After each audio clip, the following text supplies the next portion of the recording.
माझा शब्द मराठी, माझे विचार मराठी, माझा श्वास मराठी, माझा रक्तात मराठी, मी मराठी, मी मराठी माणसाला. माननीय श्री एकनाथ साहेब यांच्या मुख्य मुख्याध्यापक श्री एलपळेकर, माननीय श्री शेरपळेकर या सर्व पाहुण्यांचे व्यासपीठाकडे आगमन होत आहे. तरी टाळ्यांच्या कडकडाटात या सर्व पाहुण्यांचे स्वागत कार्यक्रमाची सुरुवात करा.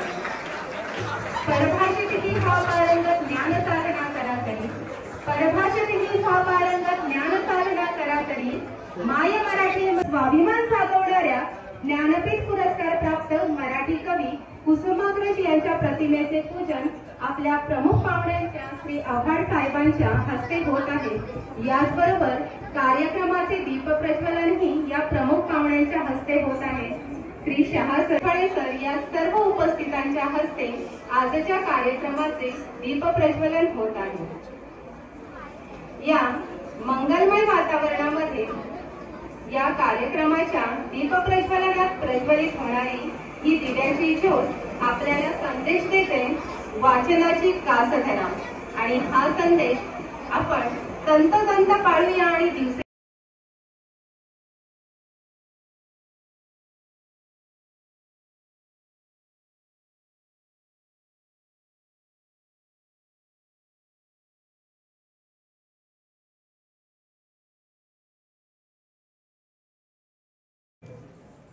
विचार मंचावर उपस्थित विद्यार्थ्यांचे भावविश्व आपल्या लेखणीतून साकारणारे विद्यार्थी प्रिय लाडकं व्यक्तिमत्व म्हणजे आजच्या कार्यक्रमाचे प्रमुख अतिथी, व्याख्याते, कथाकथनकार, बालसाहित्यिक, महाराष्ट्र शासनाच्या सर्वोच्च पुरस्काराने सन्मानित झालेले सन्माननीय लेखक कवी एकनाथजी आव्हाड साहेब या ठिकाणी उपस्थित आहेत आणि त्यांचा अल्पशा परिचय करण्याची जबाबदारी सन्माननीय शाळेचे मुख्याध्यापक शाह सरांनी माझ्याकडे सोपवली.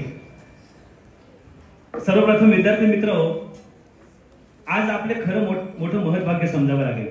आज आपल्या शाळेत सन्माननीय मुख्याध्यापक श्री शाह सर यांच्या प्रेरणेनं आजपर्यंत आपण जे कवी लेखक पुस्तकात अनुभवत होतो, पुस्तक रूपाने आपल्याला पाहायला मिळत होते, आज प्रत्यक्ष एक कवी, एक लेखक, बाल साहित्यिक आपल्या समोर आखोदेखा आपण पाहतोय. सर त्यांसाठी जोरदार पहिल्यांदा टाळ्या होऊन जाऊ द्या. ही आपल्यासाठी एक परवडीच आहे.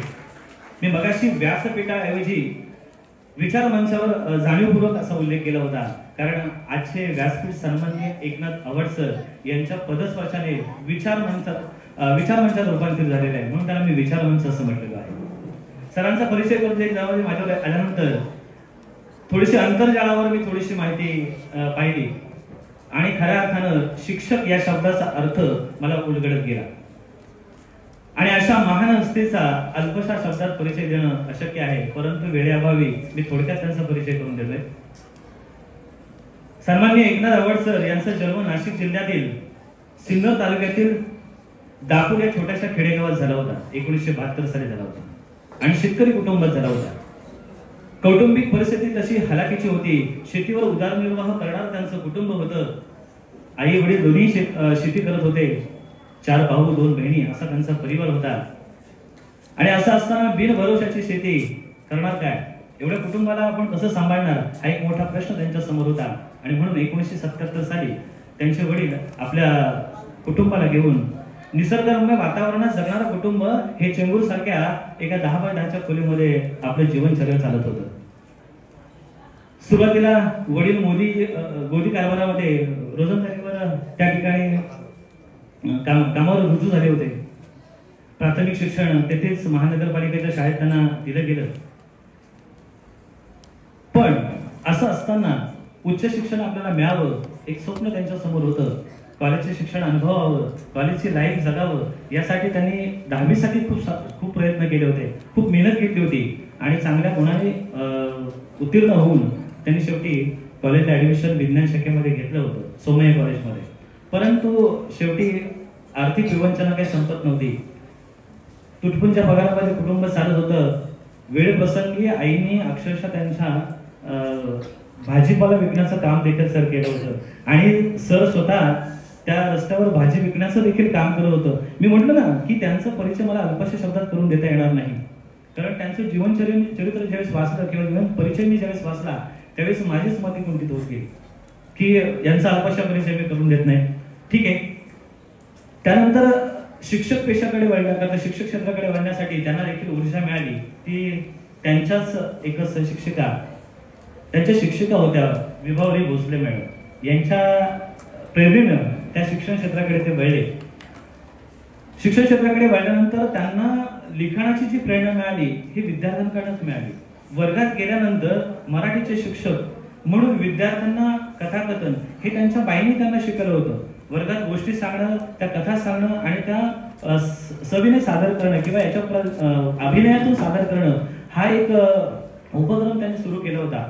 आणि त्यातूनच एक कथाकथनकार एक घडत गेले, ते म्हणजेच आवड सर.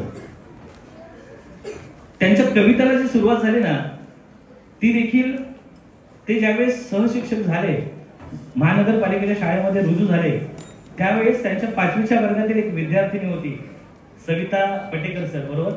त्या सविता पटेकर ही विद्यार्थिनी शाळेत येत नव्हती, सतत गैरहजरात होती. खऱ्या अर्थाने कवितेचा उदय त्या सविता पटेकर विद्यार्थिनीच्या माध्यमातून सरांचा झाला.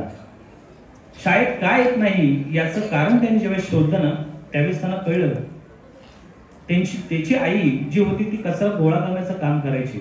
आर्थिक परिस्थिती अतिशय हलाखीची होती, पण त्या माऊलीच्या डोळ्यातील ज्या भावना होत्या मुलीच्या शिक्षणाच्या बाबतीत जी तळमळ होती ना, ती सरांना राहिली नाही.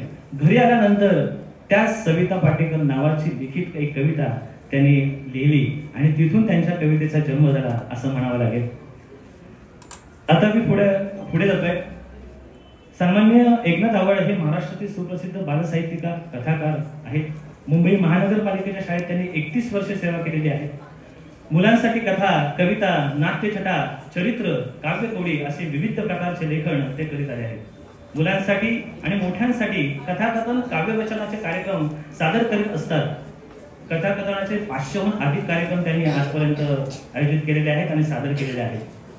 कथाकथनातील योगदानाबद्दल अखिल भारतीय साने गुरुजी कथामालेचा महाराष्ट्रातील उत्कृष्ट कथा निवेदक पुरस्काराने त्यांना सन्मानित देखील करण्यात आले. त्यांचे पुरस्कार म्हणजे बघण्यासारखेच आहेत. बघूया पुढे.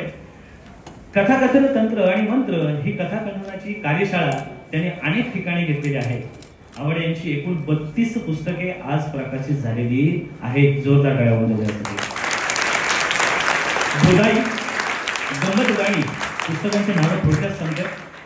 बोधाई, गंमत गाणी, अक्षरांची फुले, शब्दांची नवलाई, छंद घेई आनंद, पाऊस पाणी हिरवी गाणी हे बालकविता संग्रह. आनंदाची बाग, एकदा काय झालं, खळखळता अवखळ झरा, आपले सण आपली संस्कृती हे बालकथा संग्रह देखील आहे. मजेदार कोडी, आलं का ध्यानात, खेळ आला रंगात हे त्यांची काव्यकोडी संग्रह देखील प्रदर्शित आहे. मला उंच उडू दे हा नाट्यछटा संग्रह आणि मिसाईल मॅन हे त्यांचे चरित्र प्रदर्शित आहे किंवा प्रकाशित आहे. ही त्यांच्या काही पुस्तकांची ठळक नावं आपल्या तुमच्या समोर मी सांगते. त्यांच्या काही पुस्तकांची हिंदी, इंग्रजी भाषा आणि ब्रेल लिपीत देखील अनुवादित झालेली आहे. आवड सरांची इयत्ता 2री बालभारतीच्या पाठ्यपुस्तकात चांदोबाच्या देशात ही कविता आणि इयत्ता 6वी सुलभ भारतीच्या पुस्तकात बाबांचं पत्र हा धडा, तसेच इयत्ता 1ली बालभारतीच्या उर्दू माध्यमाच्या पुस्तकात शेतकरी दादा ही कविता महाराष्ट्र राज्य पाठ्यपुस्तक मंडळाने पाठ्यपुस्तकात समाविष्ट केलेली आहे. स्वामी रामानंद तीर्थ मराठवाडा विद्यापीठ नांदेड या विद्यापीठात आवड यांचा आनंदाची बाग हा बालकथा संग्रह MA मराठी प्रथम वर्ष अभ्यासक्रमासाठी समाविष्ट करण्यात आलेला आहे. पहिली बालभारती पुस्तकाच्या मंडळाचे अध्यक्ष म्हणून आता ते त्यांना कार्यभार पाहत आहेत. पुण्यश्लोक अहिल्याबाई होळकर विद्यापीठ सोलापूर या विद्यापीठातून आवड सरांना त्यांचा छंद घेई आनंद या बालकविता संग्रह MA मराठी प्रथम वर्षाच्या अभ्यासक्रमामध्ये समाविष्ट करण्यात आलेला आहे. एकनाथ आवड यांना त्यांच्या गंमत गाणी या जोडाक्षर विरहित बालकविता संग्रहास महाराष्ट्र शासनाचा वाघो मायदेव उत्कृष्ट बालसाहित्य पुरस्कार 2008 साली बहाल करण्यात आला. त्याचबरोबर शब्दांची नवलाई या त्यांच्या बालकविता संग्रहास महाराष्ट्र शासनाचा बालकवी उत्कृष्ट बालसाहित्य पुरस्कार 2020 साली त्यांना प्रदान करण्यात आला. तसेच महाराष्ट्र शासनाच्या सृष्टीमित्र साहित्य पुरस्कारांनी त्यांना मिळालेले आहेत. मुंबई महानगरपालिकेचा आदर्श शिक्षक जिल्हा पुरस्कार 2008 साली त्यांना देण्यात आला. महाराष्ट्र शासनाचा आदर्श शिक्षक राज्य पुरस्कार 2016 साली त्यांना मिळालेला आहे. यासह इतरही शासनमान्य साहित्य व शैक्षणिक संस्थांचे मानाचे पुरस्कार त्यांना लाभलेले आहेत. आणि सगळ्यात महत्त्वाचे, भारत सरकारचा साहित्यातील अतिशय प्रतिष्ठेचा साहित्य अकादमी बाल साहित्य पुरस्कार 2023 हा त्यांच्या छंद देई आनंद या बालकविते संग्रहास प्राप्त झालेला आहे. आवडसर यांनी आजपर्यंत 8 राज्यस्तरीय बालकुमार मराठी साहित्य संमेलनाचे अध्यक्षपदी भूषवलेले आहे. आवडसर यांच्या एकूण बालसाहित्यावर 5 विद्यार्थी PhD चा अभ्यासक्रम करत आहेत.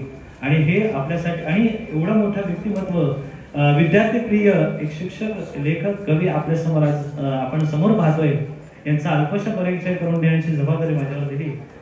मी या ठिकाणी थांबतोय आणि पुढील सूत्रे सूर्य मॅडमकडे सोडवतो. धन्यवाद. सर्वांनाच म्हणजे तुम्हा विद्यार्थ्यांना सुद्धा मनपूर्वक नमस्कार. नमस्कार. आज नामजोशी विद्याभवन गोरेगाव ह्या रायगडमधील या शाळेत, म्हणजे ज्याचा जिल्हा रायगड आहे, आणि अशा शाळेत आज तुम्हा विद्यार्थ्यांशी कथा कवितांच्या राज्यात या माझ्या कार्यक्रमातून संवाद साधण्याची आज ही जी संधी मला मिळालेली आहे, त्यासाठी मी स्वतःला खूप भाग्यवान समजतोय. याचं सगळं श्रेय तुमचे प्राचार्य विनय शहा सरांना जातं. त्यांच्या ज्या भगिनी आहेत स्मिता गांधी, ज्या पनवेलला राहतात, आम्ही त्याही साहित्यिका आहेत. आम्ही कोकण मराठी साहित्य परिषदेच्या माध्यमातून अनेकदा कवितांचे, कथाकथनाचे, इतर साहित्यिक कार्यक्रम करत असतो. आणि त्यांनी त्यांच्या बंधूंना नाव सुचवलं की आव्हाडांना एकदा मुलांसाठी बोलवा. खरं तर माझा हा माणगाव आणि इकडचा परिसरच राहिला होता. नाही तर महाराष्ट्रातला अगदी चंद्रपूर पासून अगदी गोव्यापर्यंत माझे बरेच प्रदेश आणि तिथली मुलं आणि त्या मुलांसाठी गोष्टी कविता मी घेऊन गेलेलो आहे. आणि आज या शहा सरांच्या माध्यमातून आणि त्यांच्या प्रयत्नातून मुलांना आज मी तुमच्याशी संवाद साधायला इथे उपस्थित आहे. खरं तर असं म्हणतात की विद्या विनयेने शोभते. ही विनयशीलता आपल्याला, मला तरी त्यांच्या फोनवरून, त्यांच्या संवादातून, शहा सरांच्या बोलण्यातून मला दिसत होती. ना असं वाटत होतं की जो माणूस मनस्वीपणे धडपडतो की आमच्या शाळेतल्या मुलांसाठी आवडतं, तुम्ही एकदा वेळ काढा. खरं तर आमची 27 तारीख अगदी पक्की झाली होती. 26 तारखेपर्यंत त्यांना वाटत होतं मी इथे येणार, मला वाटत होतं मी गोरेगावच्या शाळेत जाणार. म्हणून मी 8 वाजता त्यांचा कार्यक्रम या शाळेत तुमच्याशी गप्पा मारण्याचा, साहित्यिक संवाद साधण्याचा ठरवला. आणि मुलांनो, 26 तारखेला रात्री जेव्हा सरांनी मार्ग सांगितला की अशा अशा मार्गाने आमच्या शाळेपर्यंत तुम्ही पोहोचाल, आणि तेव्हा माझ्या डोक्यात लख प्रकाश पडला. अरे, ही शाळा म्हणजे आपली मुंबईमधली गोरेगावची शाळा नाही, ही माणगावमधली शाळा आहे. आणि याला बरेच 3-4 तास जाणार आहे. रात्रीच सरांना फोन केला की सर क्षमा करा की मला येता येणार नाही, कारण पुन्हा 11 वाजता माझा एक महाराष्ट्र शासनाचा वाशीला कार्यक्रम होता, 3 वाजता दादरच्या कीर्ती महाविद्यालयात कार्यक्रम होता, आणि संध्याकाळी 5 वाजता माझा पत्रकार भवनात कार्यक्रम होता. आणि अशा कार्यक्रमात मी सरांचा गोरेगावला कार्यक्रम म्हणून 8 वाजता सकाळची वेळ ठरली, 8 ते 10 झाला असता आमचा कार्यक्रम, आणि 11 वाजता मी वाशीच्या कार्यक्रमाला आलो असतो. पण हरकत नाही, सरांची दुर्दम्य इच्छाशक्ती इतकी दांडगी होती की त्यांनी मला 3-4 तारखा दिल्या. सर, यातली सोयीची तारीख तुमची सांगा, पण आमच्या मुलांसाठी तुम्ही या. आणि आज हा योग जुळून आला. आणि मला तर जिथे जिथे जाईल, मुलांशी कथा कविता, शिक्षकांशी मी संवाद साधेल, तिथे तिथे माझ्या लेखनासाठी मला ऊर्जा तर मिळते आणि एखादा नवीन विषय सुद्धा मिळत जातो. आणि त्यामुळे मला जिथे जिथे जायची संधी मिळेल तिथे तिथे मी हमखास जातो. आज तुमच्या या नामजोशी विद्याभवनात येऊन मला इतकं प्रसन्न वाटलं. आल्या आल्या आम्ही दुसरीच्या वर्गांवर गेलो. तिथल्या मुलांनी ज्या माझीच कविता मलाच नव्याने ऐकवली आणि मलाच ती नव्याने उलगडत गेली, आणि त्या मुलांचे निरागस भाव आणि त्यांचा तो अभिनय कवितेतला पाहून मला खूप बरं वाटलं. जेव्हा आपण मुलांसाठी लिहितो आणि जेव्हा ते लिखाण, ती कविता, ती गोष्ट मुलांच्या ओठांवर उरते, तेव्हा त्या मुलांसाठी लिहिलेल्या कवितेचं खऱ्या अर्थानं सार्थक झालं असं मला वाटतं. इथे मुलांना आलो आणि हे तुमचे भरलेले सभागृह तुम्हा मुलांनी पाहिलं, खूप आनंद झाला मला. खूप आनंद एवढ्यासाठी झाला की आज म्हटलं खूप मुलांशी आपल्याला, त्यांचे डोळे आपल्याला वाचता येणार आहे, त्यांचे चेहरे आपल्याला वाचता येणार आहे, त्यांच्याशी संवाद साधता येणार आहे. म्हणून मी सरांना विनंती केली की माझा कार्यक्रम जरा आटपला की आपण मुलांना माईक देऊया. मुलांच्या मनात काही प्रश्न असले, तुमच्या शिक्षकांच्या मनात काही प्रश्न असले तर तेही तुम्हाला विचारण्याची संधी आज मिळणार आहे. तर मुलांनो, तुमचे मुख्याध्यापक आहे ज्यांनी माझं बालपण एकदम कुठून गुगलवरून शोधून काढलं, ते प्रदीप चेरफळे सर, की म्हटलं आता सर अगदी माझ्या जन्मापासून आले, माझ्या जन्मगावापासून आले आणि आज इथे सर या विद्याभवनमध्ये, नामजोशी विद्याभवनमध्ये पोहोचले, इथपर्यंतचा प्रवास सांगतात की काय. म्हणून मी थोडासा घाबरून गेलो, पण सरांनी पटकन ते आटपलं आणि मला हा तुमच्याशी संवाद साधण्यासाठी वेळ उपलब्ध करून दिला. सरांचे मनापासून आभार की एखादा पाहुणा आपल्याकडे येतो आणि त्याची उत्सुकतेने त्याचा आपण किती पद्धतीने त्याच्याबद्दलची माहिती आपण एकत्र करतो. तर ही सुद्धा मला विशेष वाटलं. आणि सगळ्यात विशेष म्हणजे तुमचे आदेश सुतार सर, की त्यांनी खरंच सर मला आज मोठा तुम्ही ऐवज मोठी खजिना तुम्ही आज मला दिलेला आहे की तुम्ही जे मुलांसोबतचं माझं जे असं पुस्तकांच्या पंख करून मी जो मला मुलांसोबत तुम्ही एक सैर करायला असं एक वेगळी झेप घेण्याचं जे चित्र काढलंय ते मला मनापासून आवडलं. दुसरं तर आवडलेलंच आहे, पण या निमित्ताने एक चित्रकार भेटला, त्याच्याशी चित्रांच्या माध्यमातून संवाद साधता आला, त्यांचे मी मनापासून आभार मानतो. सूत्रसंचालन करणाऱ्या बाईंनी सुद्धा की छान पद्धतीने सुरुवात करून दिली. मुलांना हे सगळे सोपस्कार करणं फार महत्वाचं असतं. का सांगू? कारण एखादा कार्यक्रम यशस्वी होतो तो केवळ एकट्यामुळे होत नाही. तुमच्या सरांचे प्रयत्न आहे, प्राचार्य सरांनी, पण त्यांनी जी प्रत्येकाला जे ह्या कामाशी जोडून घेतलेलं आहे ते मला खूप महत्वाचं वाटतं. त्या सगळ्यांचं ऋणनिर्देश करून आपण मुलांनो तुमच्याशी संवाद साधायला सुरुवात करूया. मी जेव्हा सर परिचय करून देतो तेव्हा मी मुलांच्या चेहरे वाचत होतो. 10 वाजता छान आपण जेवलोय, आता काय मस्त, आता काय परिचय करून देतात.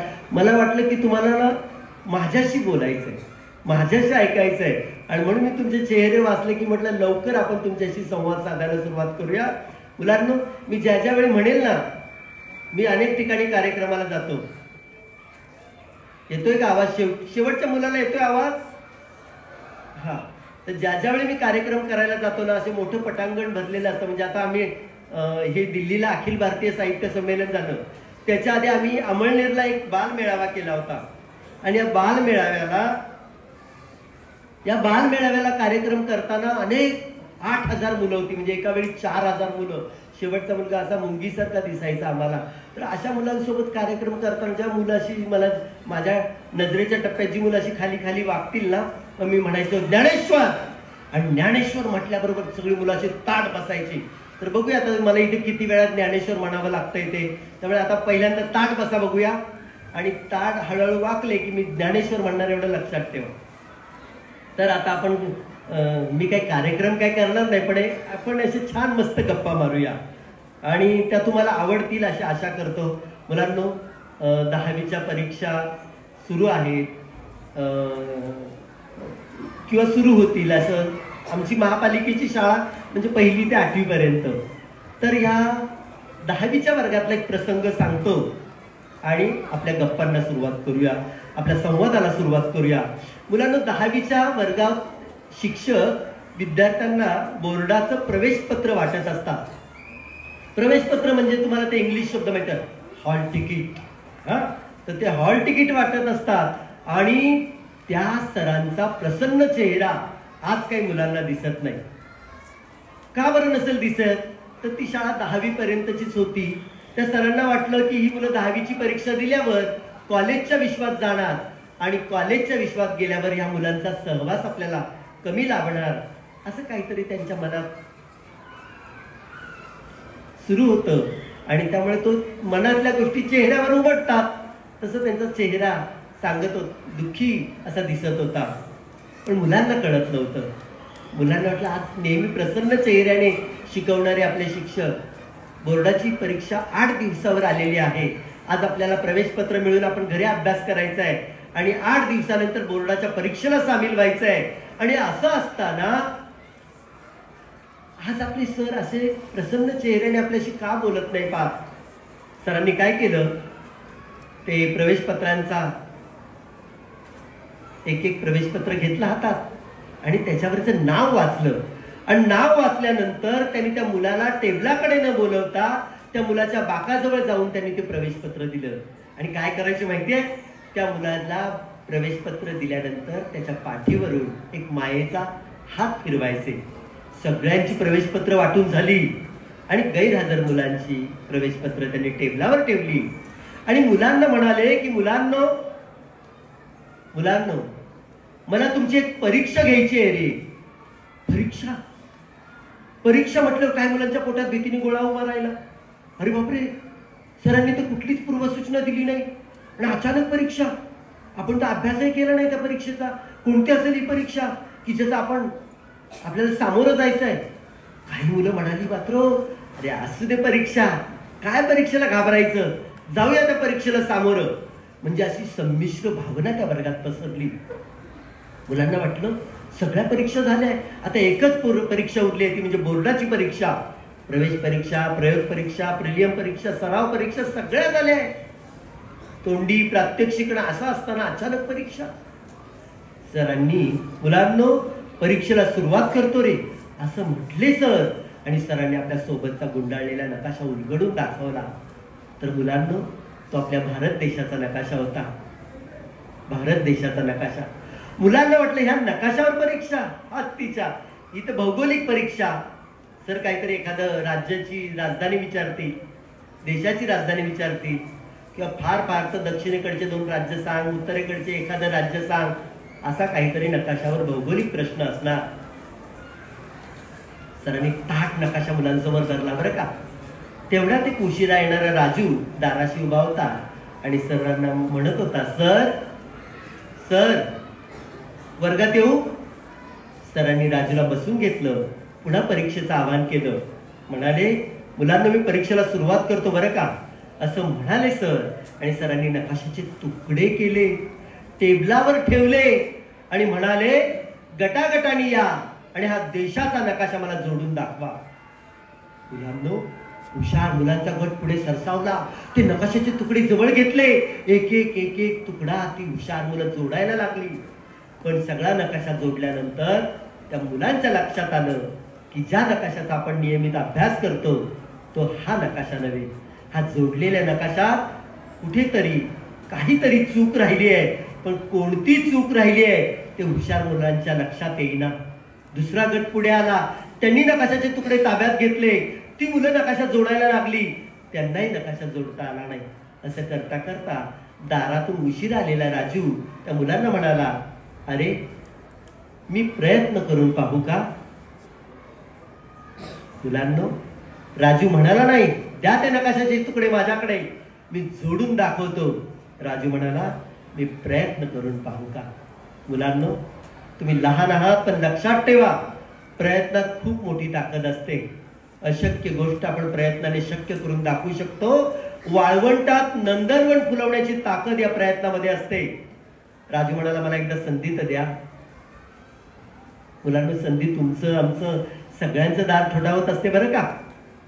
या संधीचं आपल्या परिश्रमाने कसं सोनं करायचं हे ज्यानं त्यानं ठरवायचं असतं. असं म्हणतात ना, नशीब आपलं दार एकदा तरी ठोठावून जातं. नशीब आपलं दार एकदा तरी ठोठावून जातं. आत येऊन प्रयत्न पाहून यशाचं माप ठरवून जातं. म्हणजे नशीब सुद्धा प्रयत्नाला झुकतं माप देतं हे लक्षात ठेवा. तो मुलगा म्हणाला मला एकदा संधी तर द्या. ती मुलं म्हणाले अरे तू काय नकाशा जोडणार.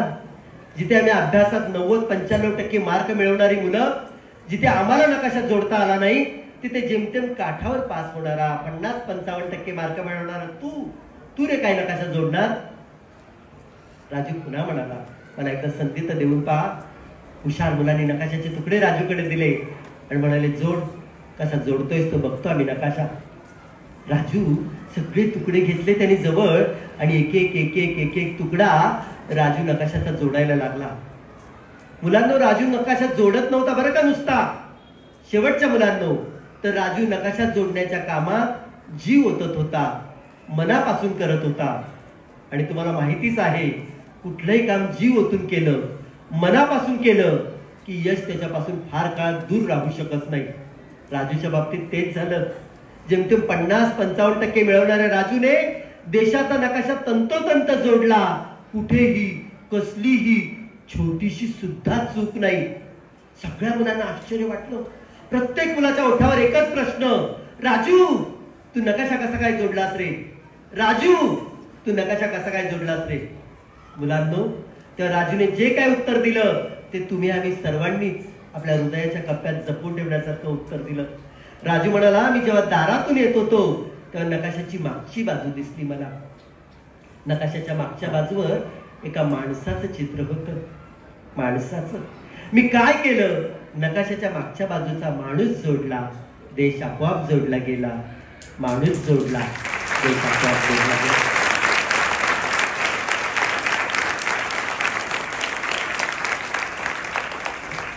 मुलांनो, आजच्या या मराठी भाषा दिनाच्या निमित्ताने आपली मराठी भाषा काय करत असेल तर मराठी माणसाला, एकूणच माणसांना जोडण्याचं काम करत असते. मला वाटतं शिक्षणाचं सुद्धा अंतिम उद्दिष्ट तेच असायला हवं की माणसाने माणसाशी माणसासारखं वागलं पाहिजे. आणि आजच्या या कार्यक्रमाच्या निमित्ताने तुमच्या शहा सरांनी तुम्हा सगळ्या विद्यार्थ्यांशी मला जोडून घेतलेलं आहे. त्यामुळे या शाळेचे, तुमच्या प्राचार्यांचे मनापासून धन्यवाद देतो. मुलांनो, आज मराठी भाषा दिन 27 फेब्रुवारीला, पण आज आपण तो साजरा करतोय 18 मार्चला. याचा अर्थ काय कळतो का? की मराठी भाषा दिन केवळ एका दिवसापुरता किंवा केवळ 27 फेब्रुवारी पुरताच करायचा नसतो. तर तो मराठी भाषा दिन आपण ज्या ज्या दिवशी मराठीसाठी आपण काहीतरी योगदान देऊ, काहीतरी काम करू, काहीतरी मराठीचा गौरव करू, तो दिवस आपला मराठी भाषा दिन व्हायला हवा. म्हणजे हा उत्सवाचा दिवस न होता हा चिंतनाचा, मननाचा, हा काहीतरी देवघेवीचा, वैचारिक असा तो दिवस व्हावा. आणि आजचं त्याचं प्रतिबिंब आजच्या कार्यक्रमात उमटलेलं आहे. असं वाटतं की 27 फेब्रुवारी गेली, पण आमचा मराठी भाषा दिन आमच्या मनात अजूनही ताजा आहे. आणि आमचा रोजचा तो दिवस आम्ही मराठी भाषा दिन खऱ्या अर्थाने साजरा करू, अशा पद्धतीचं आजचं हे सभागृहातलं वातावरण मला दिसतं आहे. मुलांनो, माझी ओळख करून देताना सांगितलं की मी मुंबई महानगरपालिकेच्या शाळेत शिक्षक आहे. आणि मी शिक्षक झालो आणि माझी कथा, कविता फुलत गेली. अगदी खरं आहे. सरांनी सांगितलं माझी परिचय करून देताना, तर तुम्हाला सांगायला मला आनंद होईल की मी ज्या मुंबई महानगरपालिकेच्या शाळेत 1ली ते 7वी शिकलो, मी त्याच महापालिकेच्या शाळेत शिक्षक म्हणून सेवा देणार असं मी जेव्हा शिक्षकाचा कोर्स करत असताना मनाशी पक्क ठरवलं. का रे ठरवलं असेल? कारण माझ्या मनात होतं की ज्या महापालिकेने माझ्या शालेय जीवनाची घडी बसवलेली आहे, माझं शालेय जीवन समृद्ध केलेलं आहे, त्याच महापालिकेच्या शाळेत आपण शिक्षक म्हणून सेवा द्यायची असं माझं पक्क होतं. शिक्षक झालो, वर्गात तुमच्यासारखी असंख्य मुले भेटली आणि त्या मुलांना मी गोष्टी कविता सांगायला लागलो. आणि या गोष्टी कविता सांगता सांगता मुलं म्हणायची, सर उद्या नवीन गोष्ट बरं का, सर उद्या नवीन कविता बरं का. तेव्हा मी माझ्या मनाशी विचार केला की या मुलांसाठी आपणच लिहिण्याचा प्रयत्न करूया. आपण लिहून तर बघूया. मुलं ठरवतील ती कविता पास की नापास, मुलं ती ठरवतील कथा पास की नापास. कारण मुलांनी इतकी निखळ निर्मळ प्रतिक्रिया कोणीच देऊ शकत नाही हे मला पक्क ठाऊक होतं. आणि त्याला निमित्त ठरलं, सरांनी जी माझी कविता सांगितली की नाही, माझ्या वर्गातली विद्यार्थिनी 5वीच्या वर्गातली, नाव काय सांगितलं सरांनी? सविता पटेकर. सविता पटेकर माझ्या वर्गात येत नव्हती आणि तिन्ही शाळेत यावं म्हणून मी त्या आमच्या वर्गात जो मुलगा होता की जो तिच्या घराच्या जवळ राहत होता त्याला म्हटलं, अरे सविताला सांग तुला नवीन वह्या पुस्तक आणलेली आहे, तुला वह्या पुस्तक आणली आहे, तू लवकर शाळेत ये. पण मुलांना माझा काहीच उपयोग झाला नाही त्या बोलण्याचा. तो मुलगा म्हणाला, सर तिला निरोप दिला पण ती काही शाळेत येत नाही. दुसऱ्या दिवशी मी वर्ग शिक्षक म्हणून चिठ्ठी लिहिली सविताच्या आईला की तुमच्या मुलीला ताबडतोब शाळेत पाठवावं, तिचा अभ्यास बुडतोय. पण काही त्याचा उपयोग झाला नाही. त्यावेळेच्या आमच्या मुख्याध्यापिका, राष्ट्रपती पुरस्कार प्राप्त सुहासिनी पार्टे मॅडम त्या म्हणाल्या, आव्हाड सर असं करा ना, शाळा सुटल्यावर तुम्हीच त्या मुलीचं घर गाठा, म्हणजे तुम्हाला नेमकी अडचण तिची समजून येईल. आणि खरंच माझी शाळा म्हणजे 7:10 ते 21, दुपारी 21ला शाळा सुटल्यावर ज्या मुलाला घर माहित होतं त्याला घेऊन मी त्या मुलीच्या घरी गेलो. अरे घर कसलं, त्या घराकडे जाण्याचं दिव्य म्हणजे छोटीशी गल्लीच्या मधोमध गटार, आणि ते कधी एक पाय या बाजूला, दुसरा पाय गटाराच्या डाव्या बाजूला, उजव्या डाव्या बाजूला, असं करत करत त्या मुलीचं घर गाठलं. घर म्हणजे काय, 3 पत्रे आणि दरवाजा म्हणजे काय 2 फळ्या, आणि त्या आधाराला 2 लाकडी पट्ट्या, आणि कडी तुटलेली, त्यामुळे तिथे दार पुढे मागे होत होतं म्हणून तिथे एक दगड होता दाराच्या तोंडाशी की दार हलू नये म्हणून वाऱ्याने, आणि घरात जमिनीचे पोपडे निघालेले, भकास वातावरण होतं. आणि मला सविता दिसली केस पिंजारलेल्या अवस्थेत. मी म्हटलं, तो मुलगा म्हणाला, सर ही बघा सविता. मी म्हटलं, का ग शाळेत येत नाही? ती म्हणाली, काय? घाबरली ती सविता. म्हटलं, कुठे आहे तुझी आई? म्हणे, आई गेली कामाला. कधी येणार? 3च्या सुमारास, म्हणजे दुपारी 3 वाजता. मी परत त्या मुलाला घेऊन बाहेर गेलो, त्या मुलाला त्याच्या घरी पाठवून दिलं आणि म्हटलं, आता 2-2:30 वाजलेलेच आहे, आपण 3 वाजता या मुलीच्या घरी जाऊन हिच्या आईला भेटूनच जायचं, कारण किती दिवस आपण हा विषय लांबवत ठेवणार. म्हणून पुन्हा बाहेर गेलो आणि 3 वाजता घरी गेलो तर तिची आई घरी आली होती. म्हटलं, का हो तुम्ही मुलीला पाठवत नाही शाळेत? तर ते म्हणे, काय करू साहेब, मी लवकर उठते, स्वयंपाक पाणी करते, त्या मुलीला उठवते आणि मी सकाळी 7च्या आधीच कामाला बाहेर पडते. म्हटलं, 7च्या आधी? म्हटलं, कुठल्या अशा कामाला जाता? त्या मुलांना आमच्या मुंबईला बऱ्याच आमच्या महापालिकेतल्या मुलांच्या पालकांचे व्यवसाय असे कचरा वेचण्याचे, भंगार वेचण्याचे, कारण का कंपन्यांचे कागद मिळतात, मोठे मोठे भंगार मिळतात, ते दुपारपर्यंत गोळा करायचे, दुपारी ते विकायचे, म्हणजे रोजचे पैसे स्वयंपाक पाण्याला, भाजीपाला घ्यायला मिळतात. आणि तिथून पुढे आणखी कुठली कुठली कामं करायची. तर ती म्हणे, मी भंगार वेचायला जाते, लवकर गेले की चांगलं भंगार मिळतं, त्याचे 4 पैसे जास्त मिळतात, दुपारी घरी आले की 2 घास पोटात ढकलते, पुन्हा धुणं भांड्याच्या कामाला जाते. मला वाईट वाटलं मुलांना. म्हटलं, पण हिचे वडील कुठे आहे? म्हणे, हिचे वडील वारले, हिला मी आणि मला हीच आधार आहे, आम्ही दोघी एकमेकींना आधार. मी म्हटलं, तुमच्या वाट्याला जे आयुष्य आलंय ते तुमच्या मुलीच्या वाट्याला आलं तर बरं वाटेल का हो? काहीही करा, पण तुम्ही उद्या मुलीला शाळेत घेऊन या, कारण शिक्षणाशिवाय पर्याय नाही. कदाचित ह्याच प्रश्नाने ती बाई खडबडून जागी झाली असावी, तर दुसऱ्या दिवशी कामाला न जाता ओढत मुलीला शाळेत घेऊन आली आणि पुन्हा भरलेल्या डोळ्याने तिची कहाणी सांगितली. खरंच मुलांना ती कहाणी ऐकून मी दिवसभर खूप अस्वस्थ झालो आणि मी घरी जाऊन ते सगळं शब्दबद्ध केलं आणि आयुष्यात पहिली कविता लिहिली. आणि त्या कवितेचं नाव आहे सविता पटेकर, सतत गैरहजर. मी कविता तुम्हाला ऐकवतो. ही कविता अशी आहे, कवितेचं नाव पुन्हा एकदा सांगतो, सविता पटेकर, सतत गैरहजर. शाळेत आली आई आपल्या मुलीला घेऊन, शाळेत आली आई आपल्या मुलीला घेऊन, काकुळतीला येऊन म्हणाली, यापुढे नाही राहायची घरी मास्तर, वर्गात घ्यायला ठेवून. काकुळतीला येऊन म्हणाली, यापुढे नाही राहायची घरी मास्तर, वर्गात घ्यायला ठेवून. मुलीचं नाव सविता पटेकर, वर्गात सतत गैरहजर. आई म्हणाली, रोज ही घरी त्रास देते आणि शाळेत जा म्हटलं तर अंगावर पांघरून घेते. रोज ही घरी त्रास देते, शाळेत जा म्हटलं तर अंगावर पांघरून घेते. खायला द्यायला मात्र चांगलं मागते आणि या त्या कारणावरून माझ्याशी रुसते. हिच्यासाठी काय काय करू, कुणाकुणाचे पाय धरू, 4 घरची धुणभांडी सुद्धा करते, त्या पोरीसाठी मरमर मरते. नवरा माझा गेला मरून, आईचं बोलणं पोट तिडकीनं, पण पोरगी मात्र डिम्म. नाव तिचं सविता पटेकर, वर्गात सतत गैरहजर. मी मुलीला म्हणालो, का ग शाळेत येत नाहीस? खरं सांग, मी तुला मारणार नाही. मी मुलीला म्हणालो, का ग शाळेत येत नाहीस? खरं सांग, मी तुला मारणार नाही. पण मुलगी काहीच बोलेना, मुलगी काहीच बोलेना. आईला आला राग, आईनं तिच्या गालफाडात मारलं आणि मुलीने आईकडे रागानं पाहिलं. मला वाटलं इथे चुकतं कोणाचं, ह्या मुलीचं की तिच्या आईचं, मास्तरांचं की इथल्या शिक्षण पद्धतीचं. मीही काहीसा निरुत्तर, सविता पटेकर, वर्गात सतत गैरहजर. मनापासून ठरवलं हिची समस्या शोधून काढावी. मनापासून ठरवलं हिची समस्या शोधून काढावी. अभ्यासाची पुस्तकं आणून तिला द्यावी. या लहानशा जीवाला आता आपण समजून घेऊ. या लहानशा जीवाला आता आपण समजून घेऊ. आपल्यातला अर्धा डब्बा रोज तिला देऊ. मनाशी सारं ठरवून एक एक विषय घेतला. खेळ गाणी गोष्टींचा तासयास घेतला. दुसऱ्या दिवशी वर्गात गेलो, हजेरी घेतली, नाव पुकारलं.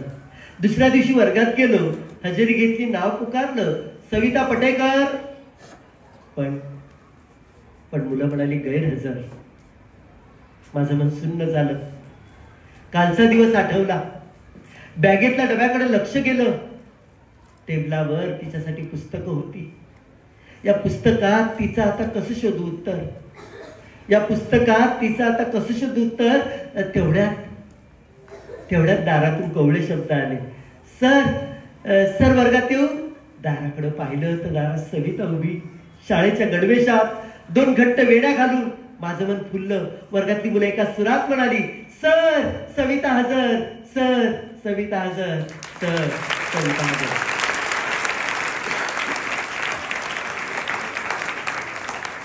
मुलांना माझी सविता हजर झाली.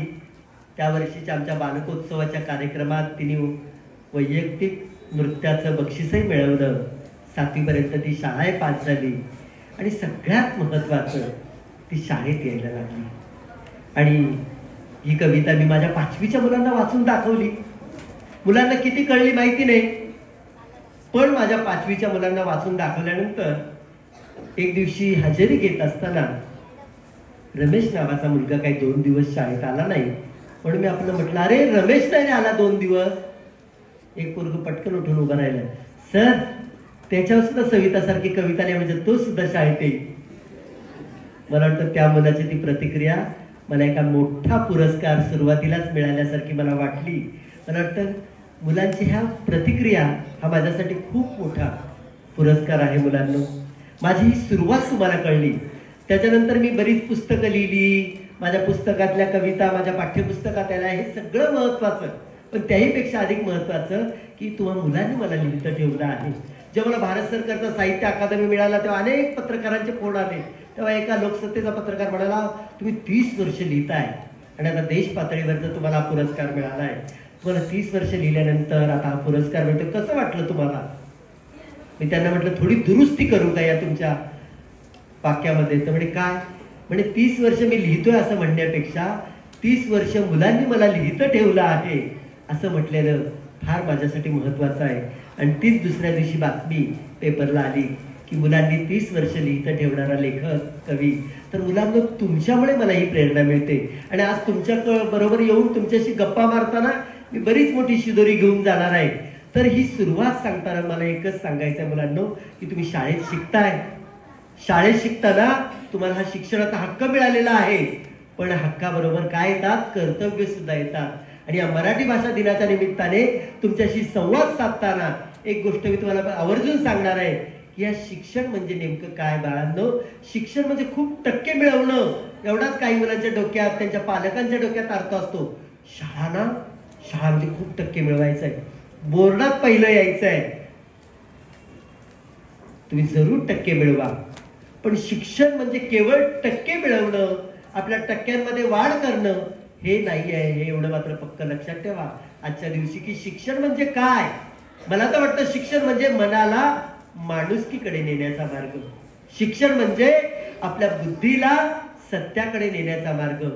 शिक्षण म्हणजे आपल्या शरीराला खऱ्याखुऱ्या श्रमाकडे नेण्याचा मार्ग. मुलांना शिक्षण असं वाटलं पाहिजे, शिक्षणातून तुमच्या मनात जिद्द निर्माण झालं पाहिजे. अरे अशक्य काहीच नाही आपल्यासाठी. आपण अडचणीच्या डोंगरवाटा फोडून आपली नवीन वाट तयार करू, अशी जिद्द तुमच्या मनात निर्माण झाली पाहिजे. एकदा मी आदिवासी पाड्यावर कविता म्हणायला गेलो आणि माझ्या कवितांचा कार्यक्रम झाला आणि एक मुलगी माझ्या जवळ आली. कार्यक्रम संपल्यानंतर म्हणाली, सर तुमच्या कविता गोष्टी मला खूप आवडल्या. आता मी रोज शाळेत येणार. कविता गोष्टी खूप आवडल्या हे वेगळं वाक्य, आणि रोज शाळेत येणार हे वेगळं वाक्य. म्हटलं म्हणजे तू येत नव्हती का ग शाळेत. म्हणजे सर काय करू, मला ना लहान भावाला माझ्या परशाला सांभाळावं लागतं आणि मग मला आईलाही कामाला जावं लागतं. आणि मग घरचं सगळी जबाबदारी माझ्यावर पडते. परशाला सांभाळायचं, घरचं सगळं काम आवरायचं, स्वयंपाक पाणी करायचा. पण सर आता मी ठरवलंय, मी रोज शाळेत येणार. तुमच्या कविता गोष्टीने खूप मजा आली सर, शाळेत किती आनंद झाला. आणि मी माझ्या परशालाही सरांना सांगितलंय. ते म्हणाले पहिलीच्या वर्गात बसू त्याला, खेळत तो, कानावर चांगल्या गोष्टी पडतील त्याच्या, पण तू ये. आणि सर मी रोज शाळेत येणार. मला असं वाटलं की काय त्या मुलीच्या डोळ्यातली चमक. सर आता मी रोज शाळेत येणार. म्हणजे मुलांना अशी जिद्द ती मुलगी म्हणते की घरी खूप काम आहे, परशाला सांभाळायचं आहे, स्वयंपाक पाणी करायचं आहे, आई दिवसभर घराबाहेर असते, मला घरची सगळी जबाबदारी पार पाडायची आहे, पण आता मी रोज शाळेत येणार आहे. आणि परतीच्या प्रवासात मी कविता लिहिली, आय आय म्या रोज चालत जाईल. ती कविता बघा मुलांना कशी आहे, त्या मुलीची जिद्द तुम्हाला सांगायची आहे. ती मुलगी काय म्हणते आईला संध्याकाळी घरी आल्यावर, ती आईला म्हणते की आय म्या रोज चालत जाईल, शाळा शिकीन, बुक वाचीन, आपल्या परशाला सांभाळून घरचं काम बी करीन, पण आय म्या रोज चालत जाईल. आय पोटासाठी तुझी वनवन ठाऊ आहे मला, आय पोटासाठी तुझी वनवन ठाऊ आहे मला, पण एका घोटासाठी बी आराम नाही मिळत तुला. पण तू घरची नग काळजी करू, तू घरची नग काळजी करू, म्या समज पाईन, पण आय म्या रोज चालत. ती मुलगी पुढे म्हणते, आय गुरुजी जाऊ म्हणलं तुला चांगलं डोकं हाय, तेव्हापासून माझा जीव बघ हरकून गेलाय. एक शाबासकी सुद्धा, एक कौतुकाची थाप सुद्धा मुलांना पुरेशी असते. ती मुलगी म्हणते गुरुजी जाऊ म्हणलं तुला चांगलं डोकं हाय, तेव्हापासून माझा जीव बघ हरकून गेलाय. आय दिसभर काम करून रातच्याला दिव्याखाली वाचीन, दिसभर काम करून रातच्याला दिव्याखाली वाचीन, पण आय म्या रोज चालत. ती मुलगी पुढे म्हणते, आय आय मी एक शिकले तर आपला हा परशा बी शिकल, मी एक शिकले तर आपला हा परशा बी शिकल, आणि शिक्षणाचं महत्व त्याच्या डोक्यात बी बसल. आय साळमुळच हा विश्वास म्या खरा करून दावीन, साळमुळच हा विश्वास म्या खरा करून दावीन, पण आय म्या रोज चालत. ती मुलगी पुढे म्हणते, आय आता लालाचा हिशेब मला बी कळल, लालाचा हिशोब मला बी कळल, आणि आपल्याला बी कामाचं दाम नेमकं मिळल. आय आपलं बी 2 सबूत लोक ऐकून घेईन, आपलं बी 2 सबूत लोक ऐकून घेईन, पण आय म्या रोज चालत. शेवटी मुलगी ते म्हणते, ते फार महत्वाचं आहे. ती मुलगी शेवटी म्हणते, आय शाळा म्हणजे माणसाचा तिसरा डोळा आहे, आय शाळा म्हणजे माणसाचा तिसरा डोळा आहे, पण तुला खरं सांगू का, आपल्यासाठी भाकरीचा तो गोळा आहे. आय शाळा म्हणजे माणसाचा तिसरा डोळा आहे, पण तुला खरं सांगू का, आपल्यासाठी भाकरीचा तो गोळा आहे. थोडी कळ काढ, आपली सारी सपान पुरी होतील, थोडी कळ काढ, आपली सारी सपान पुरी होतील. म्हणूनच आय म्या रोज चालत जाईल, म्हणूनच आय म्या रोज चालत जाईल, म्हणूनच आय म्या रोज चालत जाईल.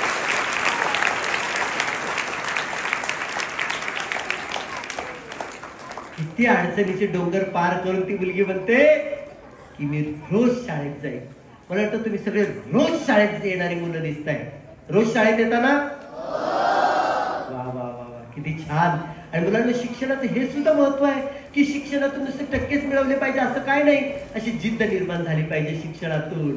शिक्षणातून आपल्याला अडचण आलेल्या अडचणीतून मार्ग काढायला आपल्याला शिक्षण शिकवतं. आणि मुलांना हे शिक्षण शिकत असताना तुम्हाला अपयश येत असेल, कधी कधी टक्के कमी पडत असेल, कधीतरी तुम्ही एखाद्या स्पर्धेत भाग घेतला तर त्यात तुम्ही नापास होत असाल. पण नापास होणं ही तेवढी तत्कालीन घटना आहे, तेवढ्या काळापुरती घटना आहे. पण तुम्ही नापास मुलांचं पुस्तक वाचा, अरुण शेवते यांनी संपादित केलेलं. किती किती पुस्तक आहे.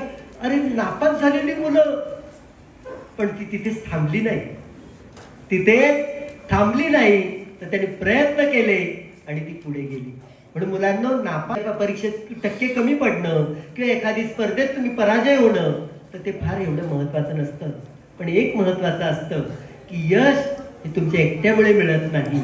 ही भावना तुमची मोठी झाली पाहिजे की यश आपल्याला एकट्यामुळे मिळत नाही. अनेक मुलांना वाटतं अरे मला यश मिळालं, मी एवढा पहिला आलो, मी या स्पर्धेत मेडल मिळवलं, तो यशाने हुरळून जातो. काही मुलं अपयशाने खचून जातात. मला वाटतं जो अपयशाने खचून जातो आणि यशाने हुरळून जातो त्याला शिक्षणाचा अर्थ कळलाच नाही अजून पक्का. एका मुलाला असंच विचारलं, मुलांनी विचारलं शिक्षकांना की सर यश आणि अपयश मध्ये फरक काय आहे नेमका? तुम्हाला माहितीये का रे यश आणि अपयश मध्ये फरक काय बाळा? तुला माहितीये नाही ना? मी सांगतो बघा.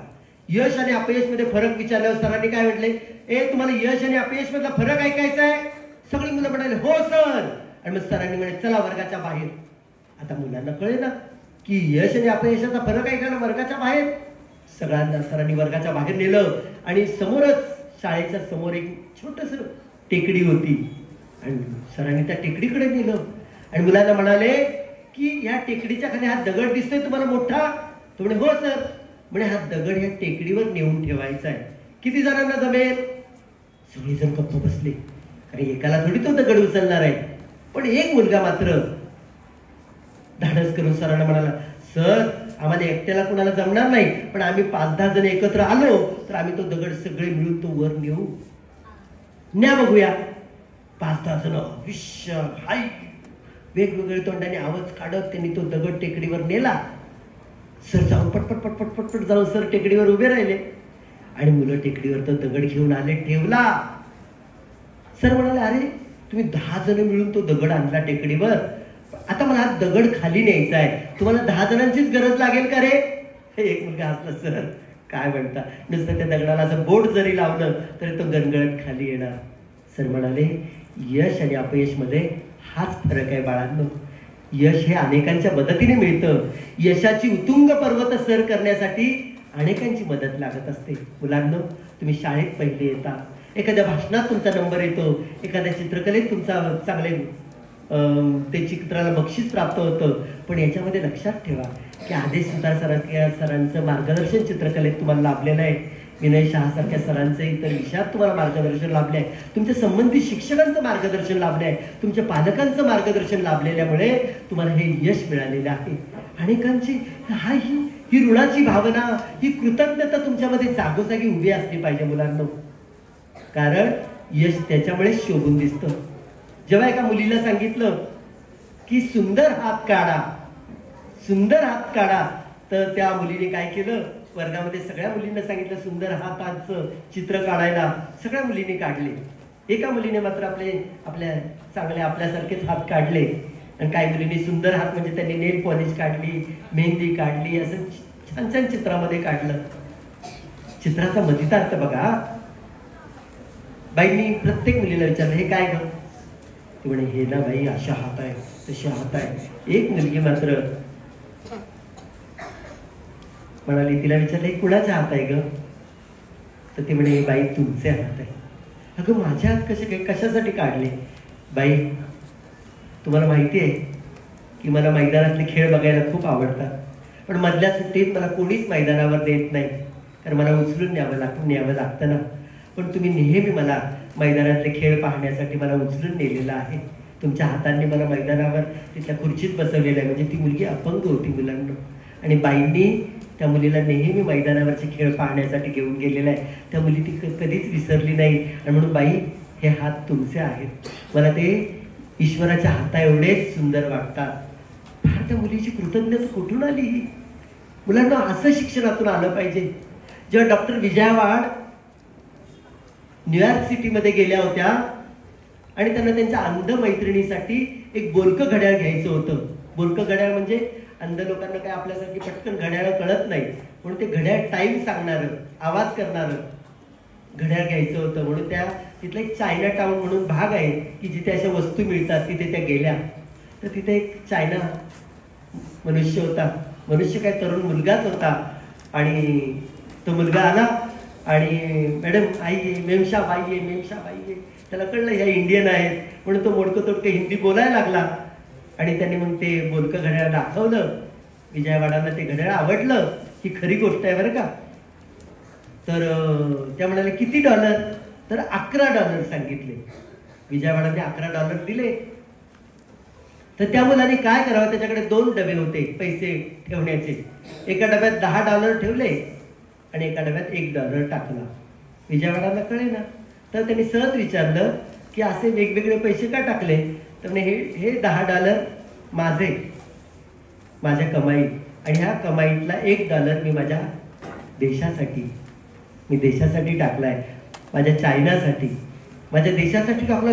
त्यांचे डोळे लकाकले की आपल्या उत्पन्नातला काही भाग देशासाठी राखून ठेवणारा हा तरुण त्यांना एखाद्या आशेचं बहरणारं रोपटं वाटला.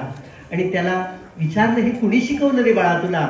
तर तो म्हणाला, माझ्या शिक्षिकेने शिकवलं मला. आणि तेव्हा विजयवाड म्हणतात, मला ती शिक्षिका म्हणजे त्या मुलामधलं माणूस पण जागं करणारी, देशासाठी, देशाच्या कार्यासाठी उभं राहणारी अशी उत्तम व्यक्तिमत्व असलेली माणूस वाटली. तर मुलांनो, थोडक्यात सांगायचं की आपल्याला या शाळेसाठी काय करण्याची तयारी आली. तर आता बघा, सरांनी मला हा जो तुम्हाला दिसतोय की नाही मोबाईल आणि तो हे सगळं शूटिंग होत चाललंय, हा तुमचा माझी विद्यार्थी आहे. त्या मुलाला वाटलं की माझं शाळेसाठी हा काहीतरी खारीचा वाटा, की मी शाळेसाठी काय मदत करू शकतो. तर मला हे तंत्रज्ञान चांगलं अवगत आहे, मी ह्याचा शाळेला मी उपयोग करून देऊ शकतो. तसं प्रत्येक मुलात काही ना काही ऊर्जा, काही ना काही शक्ती, काही ना काही ताकद सामावलेली असते. आणि मला माहिती आहे की तुम्हाला कुणाला चित्रकला चांगली येत असते, कुणाला गाणं छान म्हणता येत असतं, कुणाला नृत्य चांगलं करता येत असतं. तर मुलांना ही कला जोपासणं हे सुद्धा एक शिक्षण आहे बरं का. म्हणून पुढचा मुद्दा सांगणार आहे. पहिला मुद्दा म्हणजे काय, की शिक्षण म्हणजे नुसती टक्केवारी नाही, तर शिक्षण म्हणजे काय आहे? काय आहे शिक्षण म्हणजे? जिद्द, आत्मविश्वास, हे सुद्धा महत्वाचं शिक्षण आहे. आणि दुसरं म्हणजे शिक्षण म्हणजे मुलांनो, की काय आता मी सांगितलं की एखादी कला जोपासणं हे सुद्धा शिक्षण आहे, लक्षात ठेवा. लहानपणी मला गोष्ट सांगायची खूप आवड होती, म्हणून मी काय केलं असेल, मी काय केलं माहितीये, मी अनेकांच्या गोष्टींचे कार्यक्रम ऐकायला लागलो. मला कथा सांगायचे, मला असं वाटलं की मला गोष्ट सांगायचे, तर मला गोष्टींचे कार्यक्रम करायचे, तर मी लगेच दुसऱ्या दिवसापासून गोष्टींचे कार्यक्रम करायला लागलो नाही.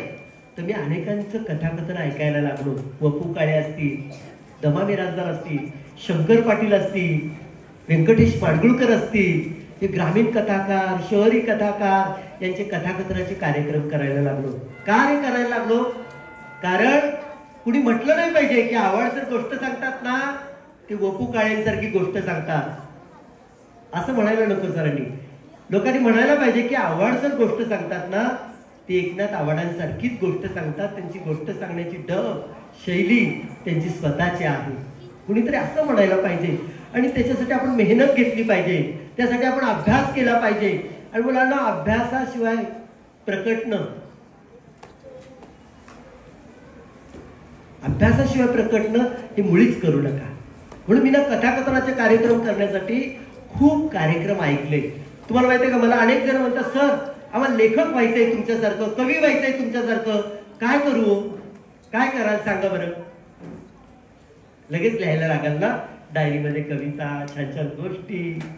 तर काय कराल? कोण सांगेल? तुम्हाला लेखक व्हायचंय तर तुम्ही काय कराल? एकाने हात वर करून सांगा बघूया. सांग बाळा.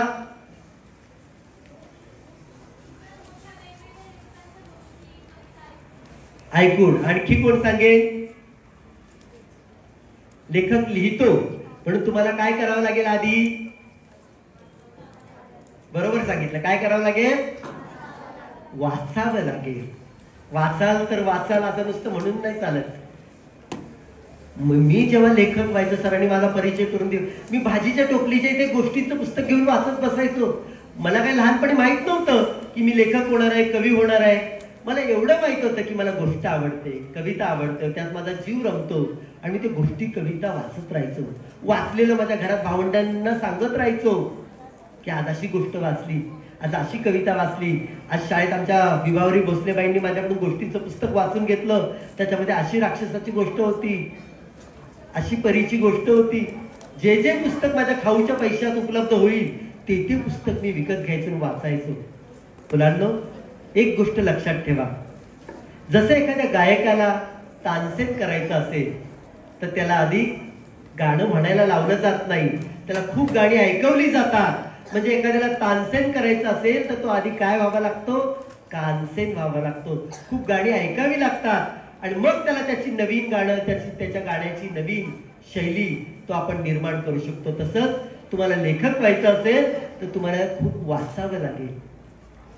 मला मी ज्याला एखाद्याला कविता लिहायची आहे, नवीन कविता लिहायची आहे, तुम्हाला एक कविता लिहायची आहे तर तुम्ही आधी 50 कविता तरी कमीत कमी वाचल्या पाहिजे. तेव्हा तुम्हाला कविता म्हणजे काय, स्वतःची कविता तुम्हाला निर्माण करता येईल. तर खूप वाचत राहा. वाचनाने तुम्हाला लेखक व्हायचं हे विसरून जा. तुम्हाला आनंद मिळवायचा आहे, तुमच्या ज्ञानात त्या वाचनाने भर पडणार आहे हे लक्षात ठेवा. वाचन तुम्हाला समृद्ध करत जातं, ते तुमच्याही नकळत. आणि म्हणून मुलांना वाचलं पाहिजे.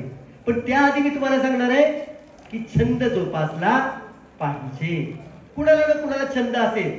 तुला कुठला छंद आहे रे बाळा, तुला कशाचा छंद आहे हा सांग. उभा राहा, उभा राहून सांग.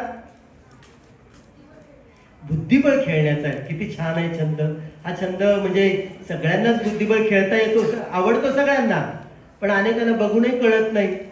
माझ्या मुलीलाही बुद्धिबळ खेळायला खूप आवडतो. आणखी कुणाला वेगळा छंद आहे? बस बाळा, तुला कोणता छंद आहे बाळा? तुला पटकन उभं राहा. जिला वाटेल की सरांनी माझ्याकडे बोट केलंय तिने पटकन उभं राहून सांगायचं. सांग. हा सांगा. तुला वाचनाचा छंद आहे. किती छान. कुणाला बुद्धिबळाचा छंद. प्रत्येक मुलाला समजा, प्रत्येक मुलाचा आपण मुलाखत घेत राहिलो तर प्रत्येक मुलाचा वेगळा छंद आणि ते छंदांची यादी तयार होईल माझ्याकडे. मला वाटतं तो छंद तुम्ही जोपासायचा. बाळा बुद्धिबळासाठी वेळ काढ, तू वाचनासाठी ग्रंथालयातली वेगवेगळी पुस्तकांचा शोध घे. मला वाटतं हा छंद फार महत्वाचा आहे. तो भविष्यात तुम्हाला कधी कुठे कसा उपयोगी ठरेल हे सांगता येत नाही मुलांना. छंद आपलं आयुष्य समृद्ध करतो. छंदामुळे आपण समृद्ध होतो, पण आपल्या छंदामुळे इतर सुद्धा समोरचे समृद्ध होतात. कसं रे? एक मुलगी छान नृत्य करते व्यासपीठावर, तिने तो नृत्याचा छंद जोपासलाय, पण ते नृत्य बघून तुमचा सुद्धा पायाचा ठिका असा सुरू होतो. एखाद्याचं गाणं ऐकून तुमच्या सुद्धा माना डोलायला लागतात. मला वाटतं ते गाणं तो म्हणतोय, पण तुम्ही त्याचं गाणं ऐकता ऐकता ते गाणं तुम्हालाही आनंद देतंय. म्हणून मुलांनो, छंद ही न बोलता अनेकांना जोडणारी कला आहे हे लक्षात ठेवा. छंद फार महत्वाचा आहे आयुष्यात. त्याचं एक उदाहरण सांगतो की एक अशी एक नावाडी होता आणि त्याचा काय उद्योग होता माहितीये का? काय उद्योग करायचा नावाड्याचा? उद्योग काय असेल सांगा बघूया. नाव चालवणे. प्रवाशांना या काठावरून त्या काठावर, ऐल तीरावरून पैल तीरावर घेऊन जाणं, या तटावरून त्या तटावर घेऊन जाणं. तर एक दिवशी त्याच्याकडे कोणीच नावाड्याकडे एक पंडित बसला. फक्त पंडित, विद्वान, खूप टक्के मार्क मिळवणारा पंडित. आणि तो बसला बोटीमध्ये. आता या काठावर बसला तर त्या पलीकडच्या काठावर जायला बराच वेळ होता. म्हणून तो पंडित त्या नावाड्याशी बोलायला लागला. काय बोलला असेल रे? काय बोलला असेल? शेवटच्या मुलांना आवाज येतोय माझा? तो काय बोलला माहितीये? तो पंडित म्हणाला त्या नावाड्याला की काय रे नावाड्या, किती शिकलास? तुला काही मराठी भाषा, हिंदी भाषा, इंग्रजी भाषा याचं काही ज्ञान आहे का रे? तो पंडित म्हणाला, नाही बा, त्याचं मला बोलण्यापुरतं येतं, पण या भाषा त्यातलं व्याकरण मला काही कळत नाही. म्हणे कळत नाही?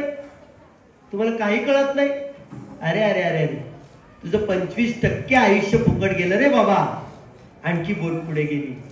पुन्हा तो पंडिताला काहीतरी बोलण्याची हुक्की आली आणि तो त्या नावाड्याला म्हणाला, बरं तुला ते गणित भूमिती काही कळतं का रे? म्हणे गणित भूमिती काय असतं ते? अरे हिशोब अंकशास्त्र काहीच येत नाही तुला? म्हणे नाही. मग तू हिशोब कसा करतो? म्हणे मी हाताच्या पोटावर असं चटचट चटचट हिशोब करतो.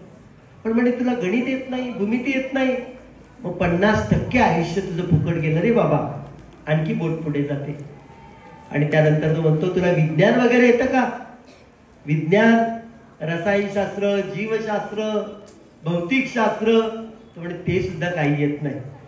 तर तो पंडित म्हणाला, अरे अरे अरे, 75% आयुष्य तुझं फुकट गेलं ना बाबा. आणि पुढे बोट गेली आणि मुलांनो त्या नदीमध्ये लाटा अशा उसळायला लागल्या आणि बोट हालायला लागली. आणि अशा वेळी आता तो नावाडी त्या पंडितला विचारतो, तुम्हाला पोहता येतं का? पोहता? तो म्हणे नाही येत मला पोहता. तो म्हणे मग आता तुमचं 100% आयुष्य फुकट गेलं. आणि तसंच होतं मुलांना. बोट अशी हलायला लागते आणि त्या लाटांमध्ये ती बोट अशी पाण्यात बुडायला लागते आणि तो पडतो तो पंडित त्या नदीमध्ये, मग अशा वेळी त्याच्या बकोटीला धरून तो नावाडी त्याला बाहेर आणतो. म्हणजे इथे नावाड्याची पोहण्याची कला त्याला आयुष्यात तारून देण्यासाठी उपयोगी ठरलेली आहे. म्हणून कुठली कला कधी कशी आपल्याला उपयोगी ठरेल माहिती नाही, पण ती कला जोपासली पाहिजे. त्या कलेवर मनापासून प्रेम केलं पाहिजे.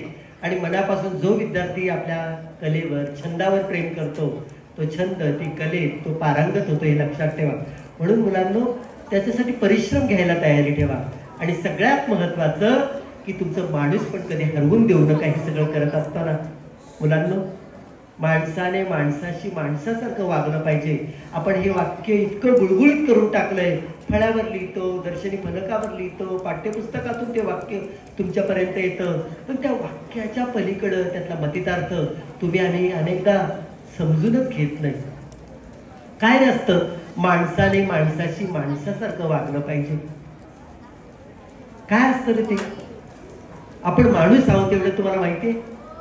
आपण वेगवेगळ्या जातीचे, धर्माचे, पण आपला भारत हा बहुभाषिक, बहुधर्मी असला तरी माणूसपणाने एक आहे, आपण असं म्हणतो.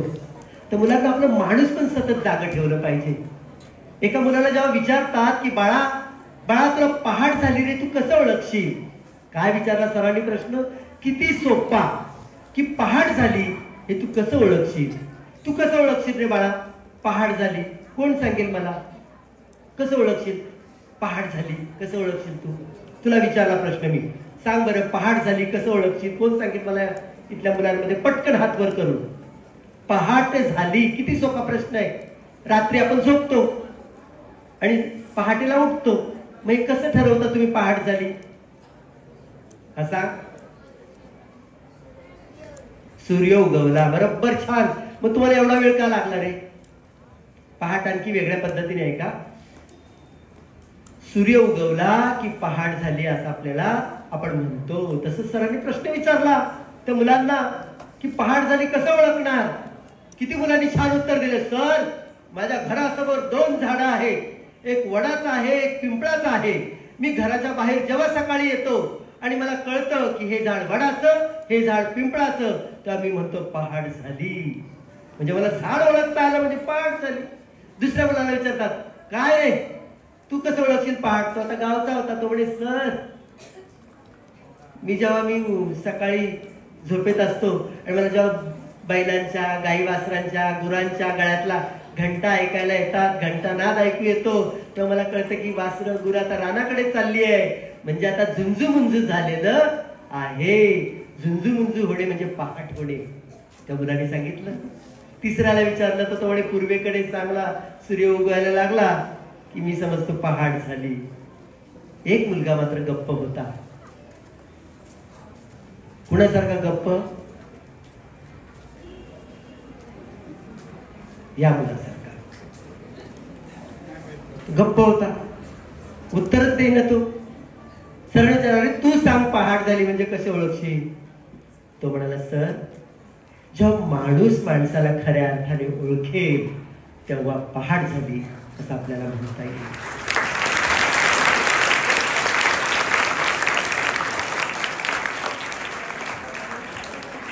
ही खरं आपल्या आयुष्यातली पहाट आहे मुलांना, की माणसाने माणसाला ओळखता आलं पाहिजे, माणुसकी जपली पाहिजे. जेव्हा एका शिक्षक एका मुलांना विचारतात, 4 मुलांना, आता म्हणतील सर सारखे मुलांनाच विचारतात, मुलांना, हा मग मुलींना काय विचारतात की नाही, म्हणून 4 मुलींना विचारतात. आता मुलींकडे आलो बरं का. काय विचारतात? आता तुमचं शिक्षण पूर्ण झालंय, तुम्ही आता जगामध्ये चाललाय, काय होणार पुढे? एक मुलगी होती, सर मला किती, तुम्हाला माहिती आहे मला विज्ञान किती विषय आवडतो, मी शास्त्रज्ञ होणार, नवीन नवीन शोध लावणार. सरांना कौतुक वाटतं, वा ही मुलगी शास्त्रज्ञ. दुसऱ्याला विचारतात त्या मुलीला की तू कोण होणार? ती सर समाजात किती दुःख आहे हो, सगळे लोक सारखं विचारलं की दुःख उगाळत बसतात, तर मी सुखाचा मार्ग शोधणार आणि लोकांना चिंतनातून दुःखातून मुक्त करण्याचा मार्ग सांगणार. सरांना तिथे विशेष वाटलं. तिसरा मुलगा म्हणे, मला किल्ल्यांचा, इतिहासाचा किती छंद आहे सर, मी इतिहास तज्ञ होणार, देशाचा इतिहास पुन्हा नव्याने लिहून काढणार. चौथ्या मुलीला विचारलं तर ती मुलगी म्हणाली, सर काय सांगू तुम्हाला, तेवढे तू मोठेपणी कोण होणार? ती म्हणे, सर दया क्षमा शांती या सद्गुणांनी युक्त माणूस होण्याचा मी प्रयत्न करणार. सर म्हणाले, खूप खडतर वाट निवडलेली आहेस. कारण मुलांना लक्षात ठेवा की माणूसपणाची वाट सोपी नाही बरं का. की चला मी माणूस होणार, चला मी निघालो. माणूस होण्याची वाट खूप अवघड आहे. कारण प्रलोभनाच्या छोट्या छोट्या वाटा तुम्हाला खुणावत असतात. हे मुला या रस्त्याने ये, तू पटकन यशस्वी होशील. हे मुली या वाटेने या. पण त्या वाटा फसवणाऱ्या असतात, आपल्याला फसवणारे असतात. माणूसपणाच्या वाटेवर अनेक दगड गोटे काटे कुटे सगळे असतात, पण त्याचं ध्येय फार मोठं असतं, माणूस होण्याचं ध्येय. आणि त्या वाटेने ध्येय मोठं असेल, वाटा खडतर असेल, तरी त्या वाटेने मुलांना चालत राहा. तुम्ही यशस्वी व्हाल आयुष्यात. आणि जो माणूस म्हणून यशस्वी होतो तो पटकन डॉक्टर होऊ शकतो, इंजिनियर होऊ शकतो, आयुष्यातल्या सगळ्या परीक्षा पास करू शकतो.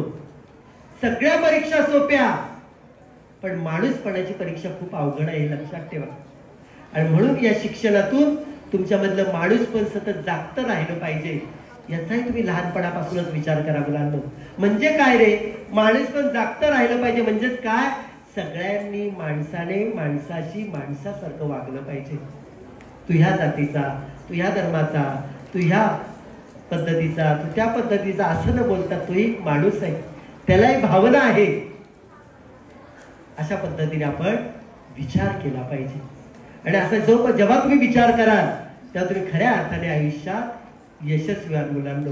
म्हणून आयुष्यात यशस्वी व्हायचं असेल तर मी सगळ्या मुलांना सांगतो, रोज एक पदार्थ खायचा. ज्ञानेश्वर रोज एक पदार्थ खायचा. आयुष्यात यशस्वी व्हायचं असेल तर कोणता रे माहितीये तुम्हाला? कोणता? कोण सांगेल? नाही कुणाला माहिती. तर मला सुद्धा बरेच दिवस माहित नव्हता, पण मी तो शोधून काढलाय. आयुष्यात यशस्वी व्हायचं असेल तर रोज एक पदार्थ खायचा, आणि तो म्हणजे आईस्क्रीम. हो, आईस्क्रीम हा रोज पदार्थ खायचा. तुम्ही आयुष्यात नक्की यशस्वी व्हाल. काही मुलांचं विचारचक्र सुरू झालं असेल की आम्ही किती आईस्क्रीम खातो, पण आम्ही कुठे आयुष्यात यशस्वी झालोय. पण मुलांनो, हे आईस्क्रीम म्हणजे विरघळणारा आईस्क्रीम नाही. या आईस्क्रीम मधले अक्षर बघा. आईस्क्रीम मधला आ म्हणजे आत्मविश्वास, आईस्क्रीम मधला ई म्हणजे इच्छाशक्ती, आईस्क्रीम मधला क्री म्हणजे क्रियाशीलता, आईस्क्रीम मधला क्रीच्या आधी स म्हणजे सकारात्मक दृष्टिकोन, क्री म्हणजे क्रियाशीलता, आणि आईस्क्रीम मधला शेवटचा म म्हणजे महत्वाकांक्षा. असं आईस्क्रीम खाल्लं तर तुम्ही आयुष्यात नक्की यशस्वी व्हाल मुलांना.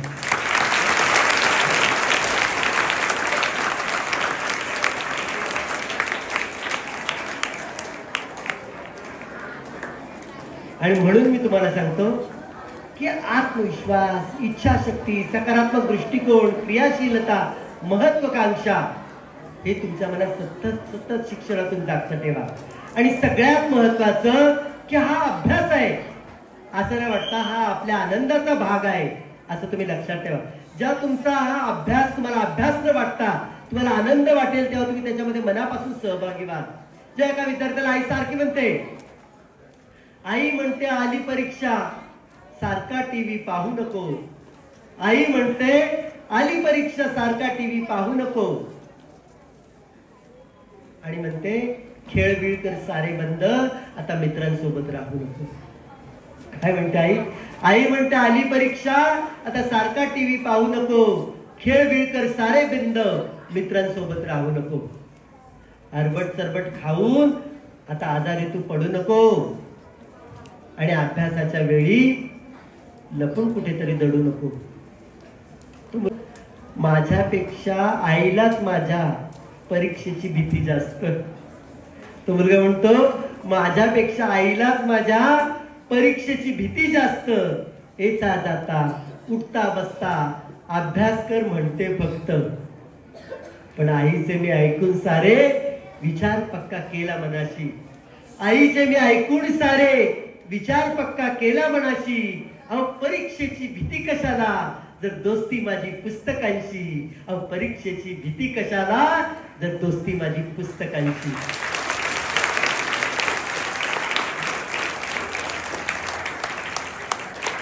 परीक्षेची भीती कधी वाटत नाही आपल्याला जेव्हा आपली कुणाशी दोस्ती असते? पुस्तकांची दोस्ती केल्यावर परीक्षेची भीती वाटत नाही मुलांनो. मला कधीच परीक्षेची भीती वाटली नाही, खरं माझी बालपणापासून पुस्तकांची दोस्ती होती. तुम्ही सुद्धा पुस्तकांची दोस्ती करा. मग काय होतं रे पुस्तकांची दोस्ती केल्यावर? पुस्तक हातात आल्यावर आपण एका अद्भुत विश्वास जातो. आपण अद्भुत विश्वाचे एक राजे होऊन जातो. म्हणून मी सांगतो नेहमी मुलांना, पुस्तक माझ्या हाती, आता मला नाही भीती. पुस्तक माझ्या हाती, आता मला नाही भीती. अहो पुस्तकांशी आणि माझी जीवाभावाची प्रीती.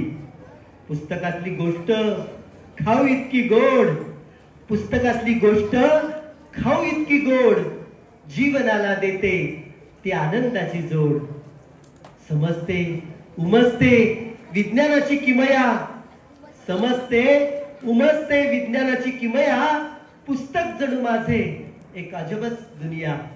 पुस्तक करते माझ्यावरी आई परी माया, पुस्तक करते माझ्यावरी आई परी माया. आणि मग पुस्तकांसोबत जातो मी जग फिराया. असा हा पुस्तक माझा मित्र, सदा सर्वकाळ हसरा. असा हा पुस्तक माझा मित्र, सदा सर्वकाळ हसरा. पुस्तकासारखा खराखुरा मित्र नाही दुसरा, पुस्तकासारखा खराखुरा मित्र नाही दुसरा. म्हणून मुलांनो, पुस्तकांशी मैत्री करा. पुस्तकांशी मैत्री केली की तुम्ही कधीही एकटे नाही, एवढं लक्षात ठेवा.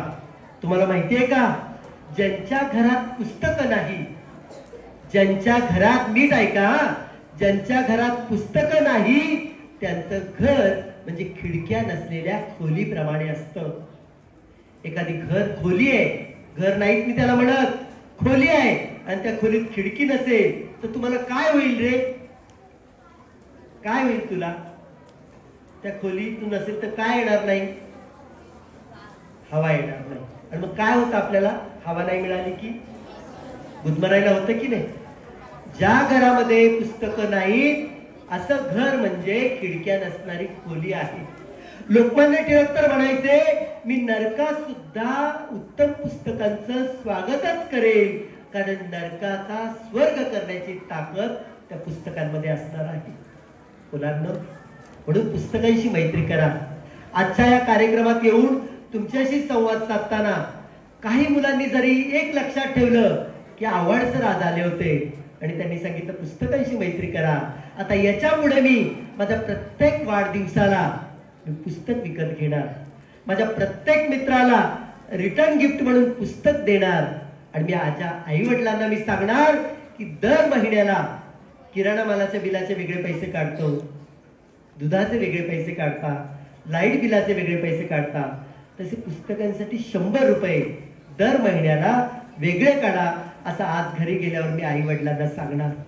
ज्या मुलाला असं वाटतंय की असं मी सांगणार घरी, त्या मुलाला आजच्या दिवसाचं खऱ्या अर्थाने सार्थक झालं असं मी म्हणेन. मुलांनो, या गोष्टीचं महत्व तुम्हाला आता कळणार नाही, तुम्ही विद्यार्थी तसेच आहात, पण जेव्हा तुम्ही मोठे व्हाल तेव्हा याचं महत्व कळेल. कारण तेव्हा तुम्हाला पुस्तकांनी एक सुंदर व्यक्तिमत्व तुमचं संपन्न केलेलं असणार आहे. म्हणून मुलांना पुस्तकांशी मैत्री करा. पुस्तकासोबत तुम्ही मोठे मोठे होत जाल आणि पुस्तकांमधून तुमचं माणूसपण अधिक अधिक सुंदर होत जाणार आहे. म्हणून पुस्तकांशी मैत्री करा. असं मी नेहमी सांगतो, ध्येय ठेवा मनीच्या गाठी, ध्येय ठेवा मनीच्या गाठी, प्रयत्नाने लागा त्याच्याच पाठी, मग यश हमखास येईल तुमच्यासाठी. मुलांनो, म्हणून प्रत्येक मुलाने ध्येय ठेवलं पाहिजे की आज मी पुस्तकाची 2 पानं तरी वाचणार आहे. आज घरी गेल्यावर मी पुस्तकाची 2 पानांपासून सुरुवात करेन. आज 2 वाचेल, उद्या 4 वाचेल, परवा 8 वाचेल, 10 वाचेल, आणि असं करता करता प्रत्येक पान तुम्हाला समृद्ध करत जाईल. म्हणून मुलांनो, काय काय ठेवायचंय? निश्चित काय केलं पाहिजे? तुम्ही ध्येय मनाशी ठेवलं पाहिजे. काय ध्येय असणार रे? मी आता सांगितलंय. छान एखादा छंद जोपासायचा, पुस्तकांशी मैत्री करायची, माणूसपणाने जगायचं, वागायचं, हे ध्येय ठेवा. तुम्हाला माहितीये का, भीमसेन जोशी किती जणांना माहिती आहे रे? भीमसेन जोशी कोण होते रे बाळा? ते किती छान. शास्त्रीय संगीतामध्ये एक मानदंड तयार करणारं व्यक्तिमत्व. बस बाळा. किर्लोस्कर वाडी तुम्हाला माहिती आहे, मोठी उभी करणारे ते किर्लोस्कर. त्या भीमसेन जोशीने काय केलं होतं माहितीये का? ते त्या काळात जन्माला आले होते खूप पूर्वी, की त्यावेळी गाणं म्हणणं लोकांना वाईट वाटायचं, वाईट समजायचे. गाणं म्हणणं, नाचणं, नृत्य करणं हे वाईट समजण्याच्या त्या काळात ते जन्माला आले होते. पण त्यांना कळलं की गाण्यासाठी आपण आपलं आयुष्य सार्थकी लावायचं. आणि 13व्या वर्षी ते लखनौला गेले आणि तिथली शास्त्रीय संगीत ते शिकले आणि जगभरात त्यांनी त्यांचं गाण्यातून त्यांचं नाव निर्माण झालं. तर मुलांना असं छंदासाठी झपाटलेपण तुमच्यामध्ये आलं पाहिजे. लता मंगेशकर कमी शिकल्या पण भारतरत्न त्यांना म्हटलं जातं.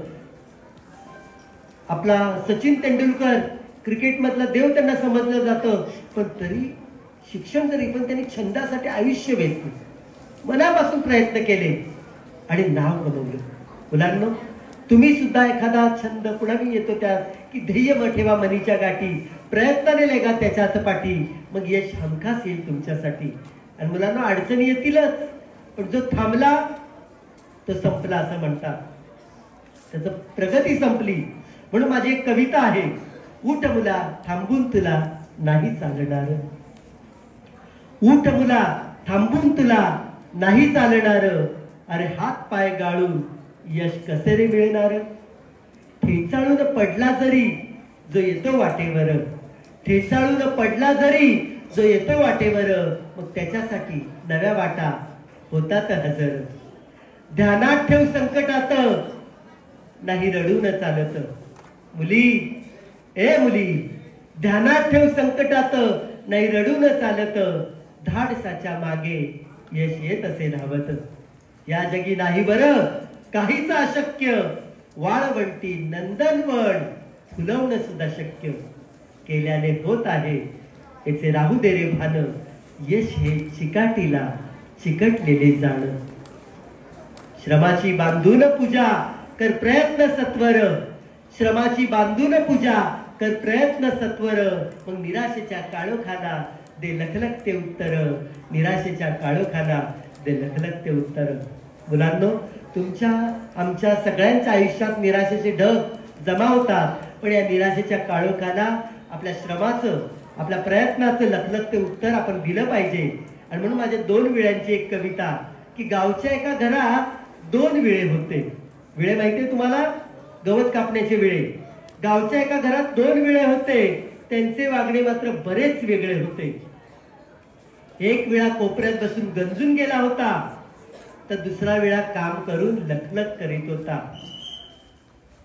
एक विळा कोपऱ्यात बसून गंजून गेला होता, तर दुसरा विळा काम करून लखलख करीत होता. गंजलेला विळा एकदा लखलखत्या विळाला म्हणाला, गंजलेला विळा एकदा लखलखत्या विळाला म्हणाला, तू एवढं काम करतोस पण जाणीव आहे का मालकाला? धार लावण्यासाठी तुला दगडावर तो घासतो आणि सदान कदा कामामध्ये वापरत तुला असतो. आणि पण मी बघ कसा अगदी आरामात बसून राही, मी बघ कसा अगदी आरामात बसून राही, तुझ्यासारखे कष्ट मुळीच मला नाही. आता लखलखता विळा गंजलेल्या विळाला म्हणाला, आता लखलखता विळा गंजलेल्या विळाला म्हणाला, अरे जीवन सार्थक करायचं तर उपयोगी पडावे जनाला. मी माझ्या कामाने लोकांच्या लक्षात राहीन, मी माझ्या कामाने लोकांच्या लक्षात राहीन, नुसते गंजून पडण्यापेक्षा चांगले करून जाईन, नुसते गंजून पडण्यापेक्षा चांगले करून जाईन. मुलांनो, तुम्हाला लखलखते वेळे व्हायचंय की गंजलेले वेळे व्हायचंय हे तुम्ही ठरवा. ज्यांना लखलखते वेळे व्हायचंय ते कामाच्या वेळी दडून बसत नाही, ते पुढे येतात, आलेलं काम स्वीकारतात. तर मुलांनो, आजच्या या कार्यक्रमातून तुमच्याशी संवाद साधताना खरंच मनापासून आनंद झाला. मोठ्या टप्प्यात मुलं आहेत. पाठीमागची मुलांचे चेहरे मला फार असे छोटेसे चिमुकले दिसतात. त्यांना किती कळत असेल माहिती नाही, पण त्यांना आवाज जातोय माझा तिथपर्यंत, त्यांच्या कानापर्यंत, कानातून त्यांच्या मनापर्यंत आवाज पोहोचतोय अशी खात्री आहे मला. मी जाता जाता एवढंच सांगेन मुलांनो,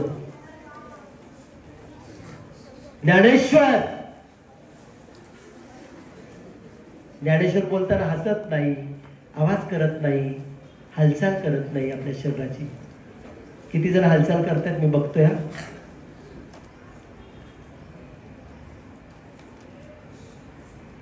तर मी तुम्हाला सांगत होतो मुलांना की आजच्या संवादातून, माझ्या कविता गोष्टींच्या माध्यमातून तुमच्याशी संवाद साधताना मला मनापासून आनंद झालाय. जाता जाता एकच सांगेन, बाबा बोरकरांची एक कविता आहे. देखणे ते हात ज्यांना निर्मितीचे डोहळे, मंगलाने गंधलेले सुंदराचे सोहळे. देखणी ती पाऊले जिथ्यास पंथे चालती, वाळवंटातून सुद्धा स्वस्ती पद्मे रेखती. मुलांनो, बाबा बोरकरांच्या या कवितेतलं देखणे पण तुम्हाला लाभू दे की देखणे हात कोणते की ज्या हाताने काहीतरी निर्माण करायचंय आपल्याला. देखणी पाऊले कोणते आहेत जी वाळवंटात सुद्धा काहीतरी निर्माण करण्याचा ध्यास आहे त्यांच्या. असे देखणे पण तुम्हाला लाभू दे. आणि जाता जाता एकच सांगतो, एक चित्रकार होता. आज सुतार सरांच्या चित्रांवरून ते प्रसंग आठवला की एक चित्रकार होता, त्याच्या चित्रांचं सुंदर प्रदर्शन भरलेलं होतं. आणि हे प्रदर्शन पाहिलं अशीच तुमची 5वी ते 8वीची मुलं आली होती. एका मुलीने प्रश्न केला, काका काका तुमचे चित्र किती सुंदर आहे तो, पण त्याहून सुंदर काय आहे माहिती आहे का? त्या चित्रांमधली रंगसंगती. काका तुम्ही कोणत्या रंगात असा कोणता रंग मिसळता की वेगळाच मनाला आकर्षित करून घेणारा वेगळाच रंग तयार होतो. त्या चित्रकाराला त्या मुलीच्या जिज्ञासाचं कौतुक वाटलं. तो चित्रकार त्या मुलीला म्हणाला की मुली, मी अगं ठरवत नाही की अमुक रंगात तमुक रंग मिसळावा. मी कोणत्याही रंगात कोणताही रंग मिसळतो, पण त्या रंगात माझा अंतरंग मिसळतो. कारण कोणतंही चित्र बाह्य रंगामुळे कधीच सुंदर होत नाही. मुलांनो, तुम्ही तुमच्या हाती घेतलेल्या कामात तुमचा अंतरंग मिसळून तर पहा. तुमचं काम सुद्धा इंद्रधनुष्यासारखं नक्की फुलून येईल. तुमचं काम फुलून यावं, तुम्हाला तुमच्या कामामध्ये यश लाभावं अशी मी परमेश्वराकडे प्रार्थना करतो. आणि जाता जाता माझ्या आयुष्यातली अगदी हृदयाजवळ असणारी एक कविता तुम्हाला ऐकवतो आणि माझ्या संवादाला विराम देतो. ऐकायची एक कविता. आमच्या मुंबई महानगरपालिकेच्या शाळेत येणारी मुलं अतिशय तळागाळातून येत असतात. आमच्या 8वीच्या वर्गातली तर बरीच मुलगे कुठेतरी काम करतात आणि शाळेत येत असतात. असं वाटलं की आपण नेहमीच सुंदर सुंदर लिहितो, छान छान कवितेतून लिहितो, पण अशा मुलांचं आयुष्य सुद्धा कुठेतरी कवितेतून अधोरेखित झालं पाहिजे. मी जेव्हा वर्गात विचारलं की पाऊस किती जणांना आवडतो रे, तर अनेक मुलांनी हात वर केला, पण एका मुलाने हात वर केला नव्हता. मी त्याला विचारलं, का रे बाळा तुला पाऊस आवडत नाही? म्हणे नाही आवडत सर. म्हटलं का रे? पाऊस तर किती चांगला, सगळीकडे प्राण भरणारा, आणि असा पाऊस तुला आवडत नाही? तो म्हणे सर, पावसाळ्यात आमच्या घरात सगळीकडे ओल असते, बसायला सुद्धा जागा नसते, आमचं अख्खं घर पावसाळ्यात गळत असतं, आणि म्हणून मला पाऊस बिलकुल आवडत नाही. काय चुकलं त्या बाळाचं, काय चुकलं त्या मुलाचं? पण अशा मुलांचे प्रश्न कधी कवितेतून गोष्टीतून येतच नाही असं वाटलं, आणि मी एक कविता लिहिली, कहाणी एका कवितेची. बघा मुलांना, शेवटची कविता सांगतोय आणि मी माझ्या संवादाला विराम देतोय. कवितेचं शीर्षक आहे कहाणी एका कवितेची.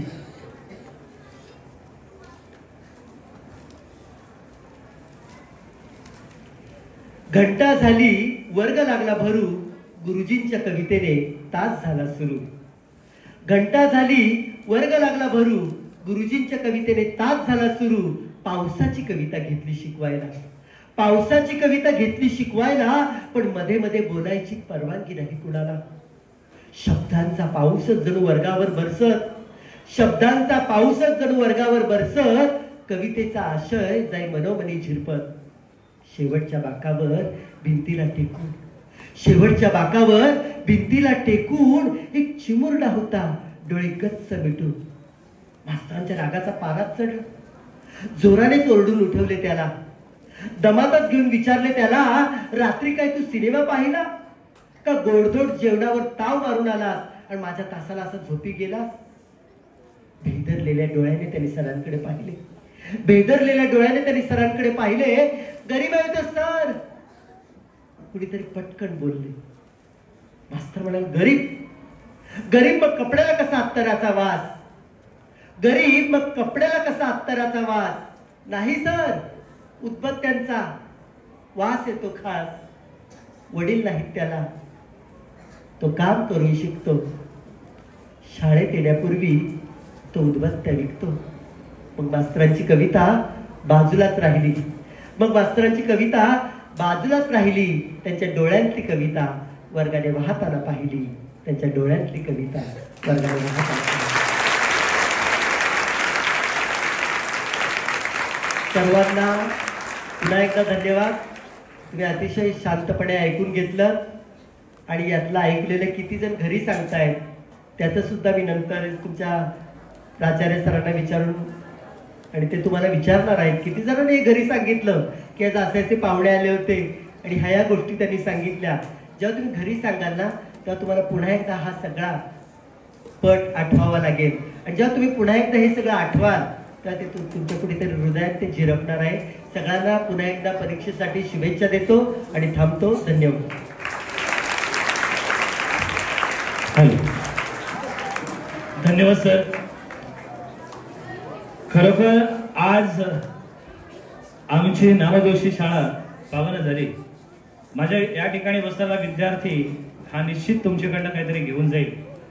विंदा करिकरांच्या ओव्या देणाऱ्यानं देत जावे, घेणाऱ्यानं घेत जावे, घेता घेता एक दिवस देणाऱ्याचे हात घ्यावे. विद्यार्थी मित्र, आज आपल्या शाळेनं आपल्या सन्माननीय मुख्याध्यापकांना आपल्यासाठी ही पर्वणी उपलब्ध करून दिली. हे मोठे हात आपल्यासाठी दिले. शेवट हे अतिशय सुंदर आहेत. ते हात, त्या हाताकडून बरंच काही घेण्यासारखं आहे. ते आम्ही निश्चितपणे घेऊ. सर, मी थोडासा वेळ आणखीन घेतोय, थोडासा. तुमच्या या काव्यानुसार मला 4 ओळी तुमच्यावर सुचलेले आहेत, ते बोलण्याचा मी प्रयत्न करतो. या नामजोशी शाळेत शुभ घडी या दिनाला, या नामजोशी शाळेत शुभ घडी या दिनाला, श्री आवाड सरांच्या कवितेचा हा खेळ रंगला, श्री आवाड सरांच्या कवितेचा हा खेळ रंगला. त्यांची ओघवती शैली, त्यांच्या ओघवत्या शैलीने बालविश्व हे साकारले, त्यांच्या ओघवत्या शैलीने बालविश्व हे साकारले. परिस्थितीचे बीज त्याने आपल्या काव्यात रचिले, माऊलीची माया देऊनी, माऊलीची माया देऊनी त्याने घडविले बालकांना. श्री आवाड सरांच्या कवितेचा हा खेळ रंगला, श्री आवाड सरांच्या कवितेचा हा खेळ रंगला. पुस्तकांशी करुणे मैत्री वाचनाची लाविली गोडी, पुस्तकांची करुणे मैत्री वाचनाची लाविली गोडी. माणसातील माणुसकीची जाणीव करून दिली थोडी, माणसातील माणुसकीची जाणीव करून दिली थोडी. अशी शिकवण देऊनी, अशी शिकवण देऊनी पावन केले या मराठीला, अशी शिकवण देऊनी पावन केले या मराठीला. श्री आवाड सरांच्या कवितेचा खेळ रंगला, श्री आवाड सरांच्या कवितेचा हा खेळ रंगला. धन्यवाद सर.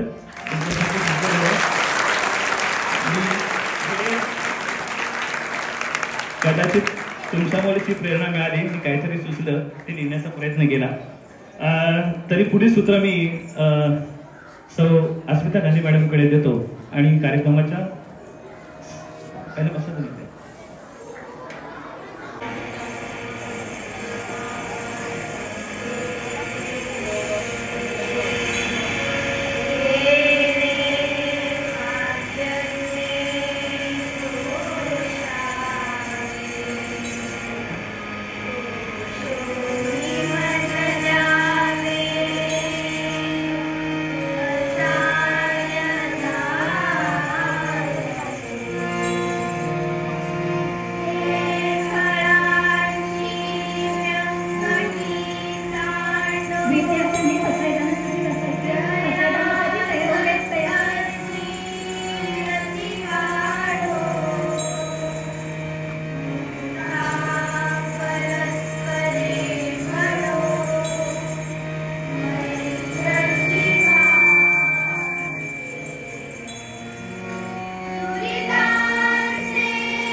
नाही का दुधावरची साय, लेखक म्हणजे काय, नाही का दुधावरची साय.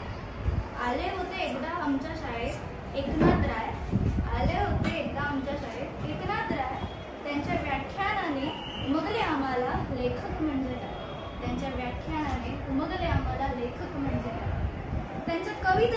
त्यांच्या कवितांनी फेडले आमच्या डोळ्यांचे पारणे, त्यांच्या कवितांनी फेडले आमच्या डोळ्यांचे पारणे. त्यांच्या काव्य प्रतिभेने सापडले आम्हास उत्तर, त्यांच्या काव्य प्रतिभेने सापडले आम्हास उत्तर. लेखक म्हणजे एक मौल्यवान अंतर, लेखक म्हणजे एक मौल्यवान अंतर. जीवन होते त्यांचे बहु खडतर, जीवन होते त्यांचे बहु खडतर, पण नाही दिले त्यांनी त्यांच्या कलेला अंतर, नाही दिले त्यांनी त्यांच्या कलेला अंतर. त्यांच्या या गमतीच्या बोलण्याने, त्यांच्या या गमतीच्या बोलण्याने कळले आम्हास लेखक म्हणजे काय, लेखक म्हणजे काय. शेवटी लाभली आम्हाला पर्वणी तुमच्या मार्गदर्शनाची, लाभली आम्हाला पर्वणी तुमच्या मार्गदर्शनाची.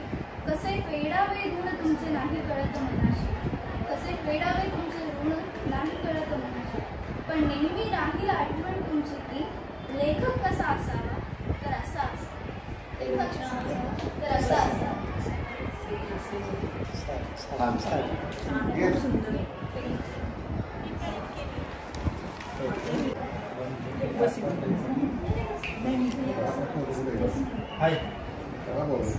पालक आहे.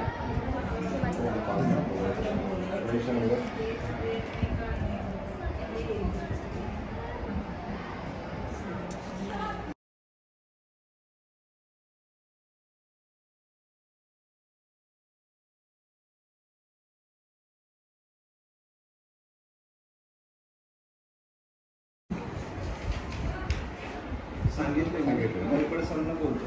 हां सगळं किती वाजता डायरेक्ट सरांना बोला गायकवाड सरांना इकडून बसतील. चालेल. किती वाजता जायचं? आपण सर 10 10 मिनिटं.